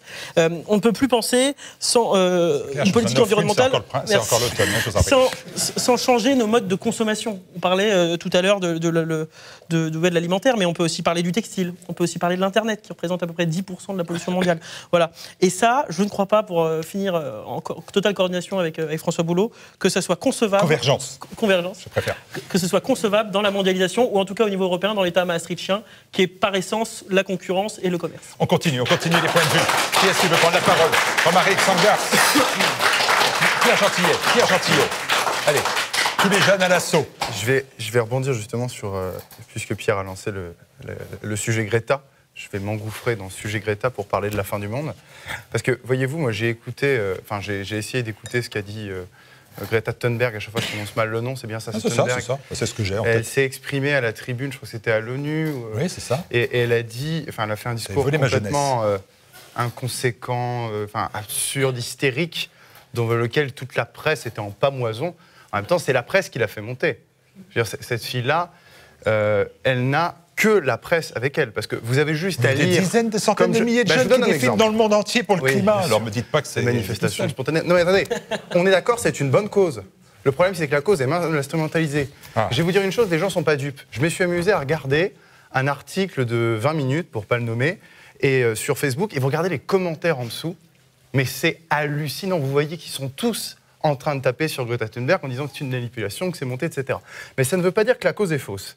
Et justement, ce que je veux dire, c'est que... Et que la personne soit sincère. De quoi? Et que la personne est sincère, peut-être, non? Je pense qu'elle n'est même pas consciente de ce qu'elle dit. D'accord. Je suis très sérieux et je n'attaque pas cette jeune fille pour laquelle j'ai vraiment beaucoup de peine, parce que si j'étais à la place de ses parents, d'ailleurs, je pense que ses parents devraient aller en prison, parce que ce qu'ils ont fait concrètement... Non, mais ils lui ont... Elle a dit à un moment à la tribune, vous m'avez volé mes rêves, vous m'avez volé ma jeunesse. Mais non, c'est pas du passé, on est en train de te les voler. Parce que là, pendant que tu fais le pitre, pour rien. Parce que, attendez, excusez-moi, on poursuit la France. Vous en parlez. On poursuit la France. Vous savez pas ce qu'a dit Macron, vous savez pas ce qu'a dit le président, attendez, mais vous savez ce qu'a dit Greta Thunberg. Laissez-moi terminer mon raisonnement, Martial. Je termine. Aujourd'hui, elle attaque qui? Elle attaque la France. Mais attendez, qui est-ce qui pollue le plus? Est-ce qu'elle s'attaque à la Chine? Est-ce qu'elle s'attaque à l'Inde? Est-ce qu'elle parle du problème de la surpopulation humaine? Parce qu'attendez, l'écologie, c'est l'idée de dire que c'est l'activité humaine qui dérègle un monde naturel. Et par les émissions de gaz à effet de serre. Mais pardon. Aucun écologiste sérieux ne peut s'exprimer s'il ne parle pas de la démographie. Quels sont les continents qui vont exploser démographiquement? L'Asie avec l'Inde et l'Afrique. Personne n'en parle de ça. Et ces gens-là, généralement, sont immigrationnistes. Donc, sont pour faire en sorte que les flux explosent. Et quand les flux explosent, eh bien, l'endroit où il y a ce flux, eh bien, on sait qu'il explose aussi, parce que si on arrive à envoyer un enfant en Europe, ça nourrira toute la famille. Donc, ces flux de natalité, cette natalité explose. Donc, vous voyez, encore une fois, on est sur une bonne idée. Je ne reprendrai pas tout ce qu'a dit Pierre, mais effectivement, l'écologie, c'est vraiment le thème qui nous arrive ici. C'est la question, au fond, de nos limites humaines. Et je trouve que ce thème est instrumentalisé. On réduit la question écologique, uniquement à la question du réchauffement climatique. Il n'y a pas que ça. Il y a effectivement la question du localisme, la question de ce qu'on produit, de notre écosystème, de plein de choses. Et une dernière chose pour terminer. Oui, parce que, est-ce que oui ou non, vous pensez qu'il peut y avoir l'effondrement de notre civilisation? Il y en a eu dans l'histoire. Rome a disparu, d'autres. Mais vous m'avez tout le temps coupé, donc je ne vais pas réussir à terminer. Mais je veux juste remarquer un petit truc avant de vous répondre. C'est que moi, j'ai été bien élevé et on m'a toujours appris, le on étant la presse, de ne pas jouer sur les peurs. Je note que Greta Thunberg veut qu'on ait peur. Et tous les médias relayent cette peur. Ça, je suis d'accord. Quand d'autres personnes parlent de peur, vous savez, la fameuse vague migratoire qui arrive, on dit non, vous jouez sur les peurs. Il y a des peurs sur lesquelles il faut jouer, il y a des peurs sur lesquelles il ne faut pas jouer. Je voulais juste le mentionner. Et pour répondre à votre question, sur la question de la fin du monde... J'ai bien fait d'être d'accord. Oui, non, mais sur la question de la fin du monde, et après je laisse les autres parler, si vous voulez, moi je ne suis pas devin, je ne sais pas quand est-ce que le monde va s'écrouler, mais ce qui est sûr, c'est que notre monde n'est pas illimité. Et je crois vraiment à l'idée, effectivement, de la limite. Je la pense au sens spirituel, et je la pense au sens matériel. Et je pense qu'aujourd'hui, la maladie de notre siècle, c'est le désir illimité. Et ça, on peut parler de la GP, on peut parler de la PMA, on peut parler du commerce, on peut parler du néolibéralisme. En fait, tout ça, c'est la même chose. C'est que je pense que l'individu, depuis qu'il a voulu tuer Dieu, pour parler vite, ne met plus de limite à son être. Et ça devient chaotique. Bon. On poursuit, allez-y. C'est open. Allez-y. Conclurez, bien évidemment, vous aurez la conclusion. On poursuit. Romaric, Philippe, Romaric, allez-y. Allez, vas-y. Romaric. Non, moi je pense qu'il y a en effet un nouveau millénarisme qui est complètement en route dernièrement, même si évidemment, mais c'est comme comme pour les Gilets jaunes, je trouve la colère est légitime des Gilets jaunes et l'inquiétude par rapport à l'état de la planète est tout à fait légitime. Ça, je ne remets absolument pas en cause. Mais ce n'est pas la question des symptômes, la question c'est ce qu'on en fait, dans quelle pensée on s'inscrit. Et moi qui suis catholique, je crois donc à l'apocalypse, évidemment, et je crois que ça arrivera, bien sûr, mais pour quand ? Je ne sais pas. De toute façon, la fin du monde aura lieu, donc c'est pas vraiment... voilà, mais nous ne savons ni le jour ni l'heure. Le catholicisme, en fait, avait quand même une vision, une anthropologie extrêmement vaste, alors que là, on réduit à chaque fois à des obsessions précises les questions. Vous parlez du néolibéralisme, mais la Chine communiste n'est pas spécialement écologique. Et si elle devenait, elle ne serait peut-être pas forcément humaniste non plus. Il y a énormément de questions qui sont combinées les unes aux autres. Et je trouve, bref, que derrière Greta Thunberg, puisqu'on en parle, il y a une forme de millénarisme. Moi, me fait penser à Étienne de Cloix, qui était cet enfant de 13-14 ans qui, au XIIe siècle, avait lancé une croisade des enfants. Donc, du coup, les enfants le suivaient pour aller à Jérusalem, considérant que si on n'arrivait pas à récupérer la Terre Sainte, c'était parce que les adultes étaient corrompus. De la même manière, Greta Thunberg pense que si on n'arrive pas à sauvegarder la santé de la Terre, c'est parce que les adultes sont corrompus. Elle a raison, les adultes sont corrompus, c'est vrai. Mais une fois qu'on a dit ça, je veux dire, voilà, on est tous victimes de... Comment s'est terminée la croisade des enfants ? Soit ils sont morts, soit ils ont été réduits en esclavage par les Mahométans, qui n'étaient pas très compatibles avec la République à l'époque, en tout cas, visiblement, puisqu'ils mettaient en esclavage des gens. Ah ben c'est la capacité. Allez, on continue. Depuis, ils ont fait leur bac Godersberg. Parler quand même de la fin du monde, c'est un peu parler de l'avenir. Et parler de l'avenir, moi je voudrais dater un peu depuis quand il y a ce climat où l'avenir est forcément noir, forcément catastrophique. J'ai beaucoup lu de livres de science-fiction, j'en ai même commis. Et il y a une chose qui, dans tous les romans de science-fiction, jusqu'au début des années 80 à peu près, globalement, dans tous les récits de science-fiction, les romans et tous, l'avenir était conquérant. Il y avait des guerres, il y avait des massacres, il y avait des dangers, des périls, mais tout ça n'avait aucune importance puisque à la fin, tout allait bien, généralement les gentils gagnaient, c'était parfait. Tous les récits de science-fiction, quels qu'ils soient, avaient à peu près allé dans ce sens-là. Il devait bien y avoir quelques exceptions, mais vraiment très rares. Et puis à partir des années 80, avec des films, notamment comme Soleil Vert ou comme la série des Mad Max, brusquement, l'avenir, c'est l'apocalypse, c'est affreux, c'est la fin du monde, la fin de la civilisation. Et dans tous les romans, c'est la même chose. Ne dites rien sur Matrix. Sur Matrix, non, mais Matrix, il contribue aussi un peu dans cet univers un peu assez effrayant, mais c'est pas la fin du monde, Matrix, a priori. Et donc, il y a eu un changement. Donc, effectivement, aujourd'hui, quand on parle, tous ceux qui parlent de la fin du monde avec l'écologie, ils prennent ce prétexte-là, c'est une question de mode. Et si ça se trouve, dans très peu de temps, tout ça va changer. Et puis, je vais quand même... moi, effectivement, je fais partie, parce que j'avoue que le réchauffement climatique m'insupporte. Il n'y a pas plus de preuves de réchauffement climatique dû à l'activité humaine, grave en tout cas, que le contraire. On ne sait pas. Et après, c'est des batailles. Tous les spécialistes sont d'un côté, ou brusquement, ils sont tous de l'autre. On ne peut avoir aucune opinion. Mais quand on n'a aucune opinion, déjà, on est condamnable. Parce qu'on devient climato-sceptique, qui est la nouvelle hérésie. Moi, je vais juste prendre un petit détail que peu de gens savent. C'est pas grand-chose, mais cette abomination qui est le 8e continent sur les mers. Donc ce continent fait de plastique, de cochonneries qu'on a balancées dans... C'est pas de la faute de l'homme, ça. Comment ? C'est pas de la faute de l'homme, ça, le 8e continent. Non, ça existe, ce 8e continent. Que ce soit de lui, la il existe. De qui que ce soit, il existe. Eh bien... On a découvert une chose sur ce 8e continent de saloperie, il y a des raisons de ça, déjà des micro-organismes. C'est-à-dire qu'une vie commence à naître sur ce 8e continent. Alors, qu'est-ce que ça donnera ? Je n'en sais rien. Moi, je suis ni scientifique des trucs. Mais il existe quelque chose sur cette chose qui peut donner on ne sait quoi. Alors, la fin du monde, non, pour répondre à votre question. La fin d'un monde, oui, c'est possible, il y en a eu plein de fins de monde. L'effondrement des sociétés, donc pas la disparition des êtres vivants.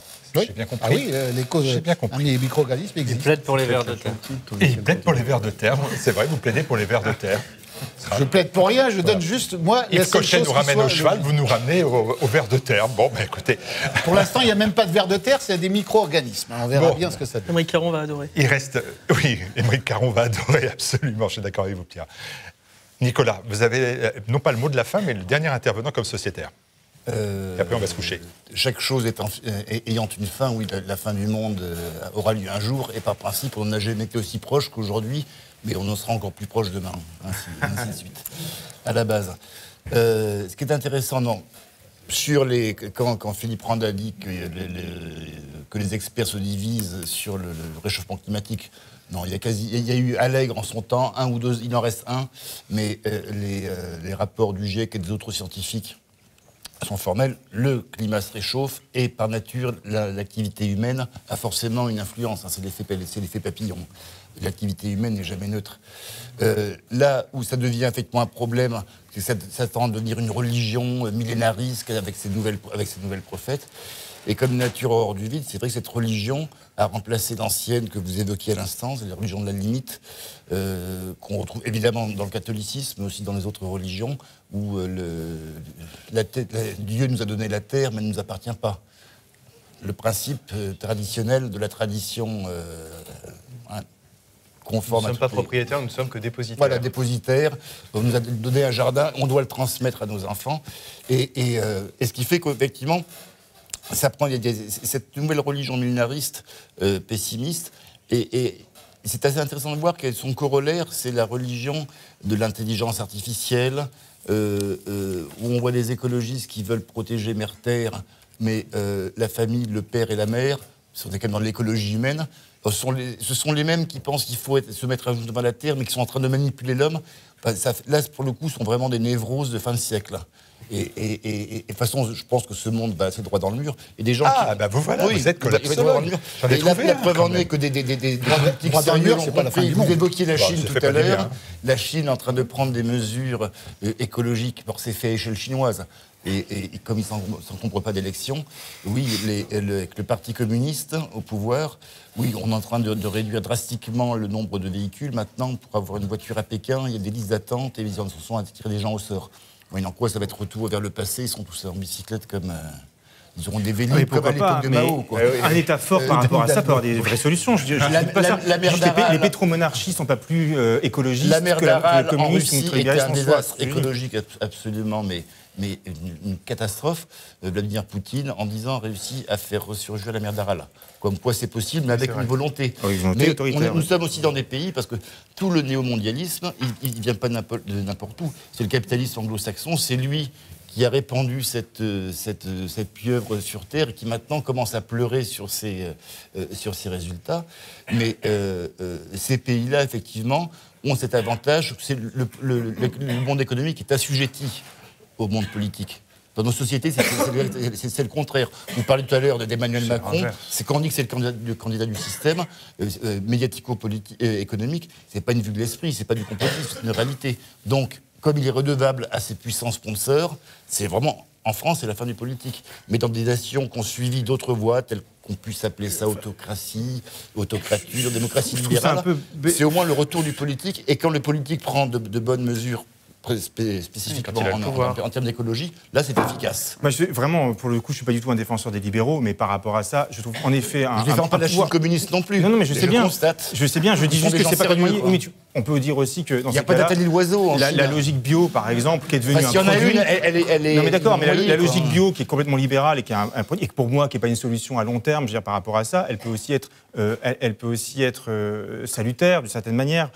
Simplement, c'est pas le système politique qui est directement lié à ça. C'est exactement ce que tu as dit précédemment de manière extrêmement juste. C'est réussir à se concevoir comme dépositaire de la planète, non pas esclave, en adoration de la terre-mère, et non plus dans une situation où on peut l'exploiter à tout va, mais dans une relation juste, mais c'est pas directement lié au système politique, et non plus au néolibéralisme, qui par ailleurs est très détestable pour des tas de raisons, mais voilà, on ne va pas combattre le néolibéralisme, on aura comme résultat un système écologique. Les pétromonarchies ne sont pas... Ce qui est sûr, c'est que si on ne combat pas, on n'aura pas de résultat écologique. Oui, c'est sûr. Bon. C'est sûr aussi, oui. On a fini là, on revient à François Boulot. Et sur cette question-là, vous allez conclure. Moi, j'ai noté, parce que j'ai beaucoup écouté Pablo Servigne, qui est donc ingénieur agronome, qui est le figure de proue, le porte-parole, mais pas à Rouen seulement, de la collapsologie. Et il est éthologue. Et qui est éthologue est quand même pas inintéressant. Conrad Lorenz est passé par là, mon cher Romaric. Et lui, il dit que derrière cela, il n'y a pas un discours, négatif, il n'y a pas un discours de fin de monde. Au contraire, il dit il y a une culture de la solidarité qu'il faut créer, une culture de l'altruisme, de gratitude, d'entraide, de souder des communautés. Et ça, c'est quelque chose. Et c'est à ça que j'arrivais un petit peu. Il voyait par anticipation, lui, il pense qu'il y a une transition en fait, et que pour ne plus qu'il faut anticiper notre destin pour ne pas le subir. Voilà, c'est ça en gros qu'il dit. Et ça, est-ce que vous entendez cela et que c'est quelque chose qui vous parle, comme on dit maintenant? Oui, je crois que c'est ce que je disais tout à l'heure, c'est qu'il faut remettre du sens en fait dans nos vies. Quelqu'un qui disait tout à l'heure, effectivement, mon confrère, que depuis qu'on a tué Dieu, les gens ne savent plus en fait quel est le sens de leur vie et ils le réduisent à la consommation. Voilà, la liberté est réduite à ça, à l'acte, au désir et le désir à l'acte de consommation.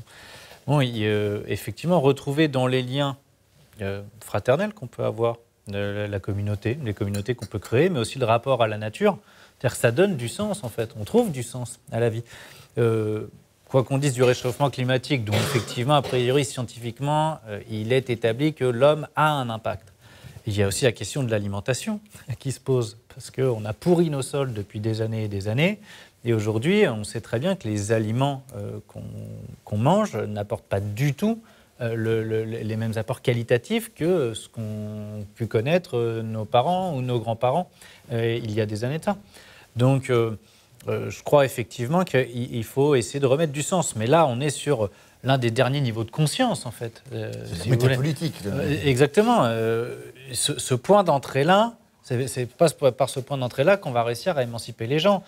Quand vous le voyez dans le mouvement, on commence par le portefeuille de la taxe sur le carburant, puis on arrive ensuite au référendum d'initiative citoyenne, et je pense qu'on arrivera ensuite effectivement à cette conscience de redonner du sens, et on y arrive pour certains dans le mouvement, on arrive à ça. Mais vous voyez, c'est un cheminement. Et c'est pour ça que oui, c'est le néolibéralisme qu'il faut combattre, et que briser le néolibéralisme n'est pas suffisant pour arriver à la transition écologique, je suis d'accord.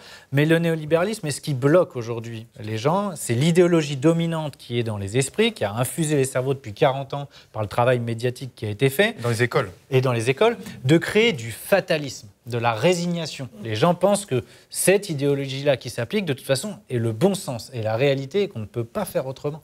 C'est ça aujourd'hui contre quoi on essaye de lutter. Et alors, effectivement, sur Greta Thunberg, il y a eu quelques éléments qui sont donnés que je partage assez, c'est-à-dire que, bon, elle fait peut-être du bien à la cause, en tout cas, elle est sincère dans son engagement, etc. Mais bon, je suis quand même, moi, un peu triste, effectivement, qu'on en soit à demander à une adolescente de 15 ou 16 ans d'aller porter sur elle le poids du monde. Je veux dire, elle a peut-être effectivement une jeunesse à vivre, et puis alors de mettre en scène ce spectacle à l'ONU. C'est obscène. Oui, voilà, où elle réprime. Enfin, moi, si vous voulez, je préférerais voir un autre spectacle, qui n'en serait pas un, c'est-à-dire de voir les grands dirigeants de ce monde être autour d'une table pendant peut-être une semaine, mais discuter très sérieusement avec des scientifiques, et puis qu'à la fin, il y ait des engagements très concrets qui soient pris, et qu'on nous dise, voilà, on a pris des grandes orientations, on a décidé de réguler les choses, et on va aller dans telle direction et telle direction. Ça me paraîtrait beaucoup plus sérieux. Enfin, et je termine avec 2 remarques. La première, c'est parce que j'ai pensé, je veux faire un bon mot simplement, c'est qu'on parlait de progrès. Et alors, du coup, c'est vrai que je suis définitivement allergique au progrès depuis que j'ai entendu mon maître à penser, qui est Jacques Attali, qui a expliqué, mais à la télévision, sans sourciller, il nous dit, mais alors attends, il faut bien comprendre, en fait. En fait, vous avez le progrès, et à côté, vous avez la démocratie. C'est-à-dire qu'en fait, là, vous comprenez ce qu'est la définition du progrès pour ces gens-là. Le progrès, c'est pas du tout que le peuple puisse avoir un pouvoir de décision, etc. Non, laissez ça aux gens sérieux, à l'élite. Et ça me permet de faire la transition, c'est qu'en fait, on sait très bien que Jacques Attali, c'est un défenseur, et même il a participé à la construction de l'État maastrichtien, donc de l'Union européenne, et que si je considère qu'on est bloqué dans l'idéologie néolibérale, qui est la prison des esprits, la prison institutionnelle, c'est l'Union européenne. Ce sont les traités qui organisent ce monde-là, cette impossibilité de réguler les activités économiques des plus riches, des multinationales. Vous n'avez plus la maîtrise du budget, vous n'avez plus la maîtrise de la monnaie, vous n'avez plus la maîtrise de la politique commerciale. Si on parle écologie, si vous voulez relocaliser les productions, il y a un truc unique qui peut être fait. La seule solution, c'est de faire du protectionnisme pour défendre les secteurs stratégiques de production dans votre pays. Et faire du protectionnisme, c'est interdit par les traités de l'Union européenne. Et pour aller encore plus loin, aujourd'hui, la politique européenne est plus faite à Berlin qu'à Bruxelles.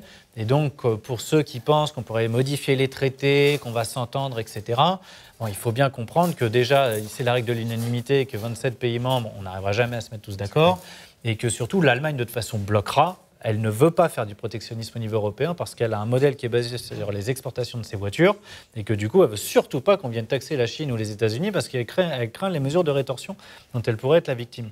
Donc, on est bloqué dans le cadre de ces traités et ça, c'est très important parce que je pense que c'est ce qui peut faire le clivage, le nouveau clivage aujourd'hui. Moi, très clairement... Si je passe à la dernière présidentielle. Oui, mais alors avec une conscience, si vous voulez, clairement, moi à droite, je ne me positionne plus sur l'échiquier gauche-droite, pour une raison simple déjà. Vous n'êtes pas le seul ici. C'est qu'à droite, le courant, le dernier qui incarnait un courant souverainiste à droite véritablement, c'était Philippe Séguin. Oui. Bon, tous les... La droite, c'est Macron aujourd'hui. Hein. Oui, voilà, tous les républicains ont été phagocytés en fait. On peut dire la même chose. Oui, c'est pareil en fait. Mais tout à fait. Non, mais Macron a réalisé le constat du Front National, l'UMPS. Il a été pertinent. Effectivement, il mène la même politique sur le plan économique. Il a réuni la bourgeoisie de gauche, la bourgeoisie de droite. Et on n'a plus ce courant souverainiste. Et en fait, là-dessus, j'en reviens à Emmanuel Todd, mais qui explique effectivement que on a ce paradoxe où la 5e République, c'est les institutions, le chef de l'État le plus puissant du monde occidental, et en réalité, il est totalement impuissant dans le cadre des traités européens parce qu'on n'a plus de souveraineté sur les leviers essentiels. Ça fait quelques mois que je me demande pour qui vous votez, je crois que je viens de comprendre. Mais rassurez-vous, on connaît tous l'UPR ici. J'avais un... Je suis pas sûr. Mais je vais répondre parce que je réponds parce que c'est une question sensible. Je le dis en plaisantant. Évidemment, je me faire agresser par tous les trolls UPR. Je ne dis pas pour qui je vote, évidemment, parce que je ne veux pas cliver au sein du mouvement. Bien sûr. Mais autant, et ça me vaut assez de critiques de la part de l'UPR, autant j'approuve totalement l'analyse critique des traités européens, etc. Autant je suis contre, moi, leur stratégie. Je pense que Frexit est une erreur parce que ça fait peur aux gens et que vous bloquez en fait la possibilité de compréhension et d'expliquer les mécanismes qui sont à l'œuvre, qui font que les traités européens sont totalement dysfonctionnels. Et je suis contre aussi l'approche légaliste complètement absurde de l'article 50, parce qu'en réalité, c'est pas là que ça se joue. C'est pas parce que vous allez respecter ou pas l'article 50 que vous n'allez pas subir les mesures de rétorsion des marchés financiers, de l'Allemagne, etc. Donc, moi, je me fixe toujours sur les idées. Sur l'analyse diagnostique de l'UPR, je partage. Sur la stratégie politique, je ne partage pas. Voilà, vous avez bien compris, tous ceux qui vont mettre un message sur YouTube pour l'UPR, que François Asselineau est reçu régulièrement sur TV Liberté. Il l'était il y a 2 semaines. Regardez, le samedi politique, il était l'invité de Élise Blaise avec Charles Gave. Oui, François Asselineau est invité sur TV Liberté, n'ayez pas peur. Voilà. Allez, avec tous ces fonds de glacier. Avec tous ces fonds. Et en plus, il est le bienvenu, comme tous les responsables politiques le sont dès lors qu'ils veuillent venir à TV Liberté. Avec tous ces fonds de glacier, on n'arrête pas de fondre en larmes, dit Greta. C'est sa fête, la pauvrette. C'est joli, la fin, FAIM, du monde. Voilà, avec bien évidemment le 1%, c'est celui-là, représentation classique du 1%. Face à la menace, comment trouver le salut? Un vous dit par la croix, l'autre par le croissant et le dernier vous dit par la croissance. Voilà. Et puis on termine avec notre invité François Boulot.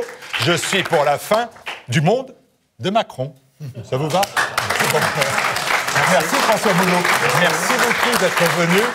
Vous pliez à cet exercice qui a été quelquefois assez vigoureux, mais je crois que ça s'est terminé par des applaudissements. Et donc, eh bien, vous êtes le bienvenu à nouveau, avec François Asselineau d'ailleurs, si vous le voulez, dans une émission de TV Liberté. Merci beaucoup. Il faut remercier, parce que c'est le moment des remerciements. On me dit tout le temps, tu fais trop long, donc je fais très court. Merci aux donateurs, parce que sans eux, il n'y aurait pas de TV Liberté. Donc voilà, si vous ne faites pas de dons, il n'y a pas de TV Liberté. Nous sommes une chaîne véritablement indépendante. Nous ne dépendons d'aucun lobby, d'aucun 1% des plus riches et encore moins des partis politiques, quels qu'ils soient.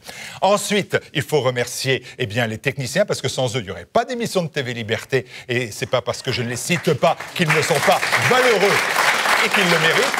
Et enfin, je remercie les sociétaires qui nous ont permis de faire une belle manifestation. Merci à Pierre Marin d'être venu pour la première fois avec succès. Et vous serez à nouveau bienvenus. Merci aux camarades, à vos camarades.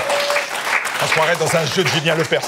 À vos camarades de la cocarde étudiante et à ceux de l'ECP qui sont ici aussi. Et puis merci à vous, François Boulot. Merci et bon courage. jusqu'au 17 novembre 2019. Là, on fêtera les 1 an des Gilets jaunes. Eh bien, on aura la possibilité de faire le bilan. C'est le 17 novembre prochain, puisque tout a commencé véritablement le 17 novembre 2018. C'était à Paris, une manifestation dont on se souviendra longtemps. Merci à vous, à très bientôt.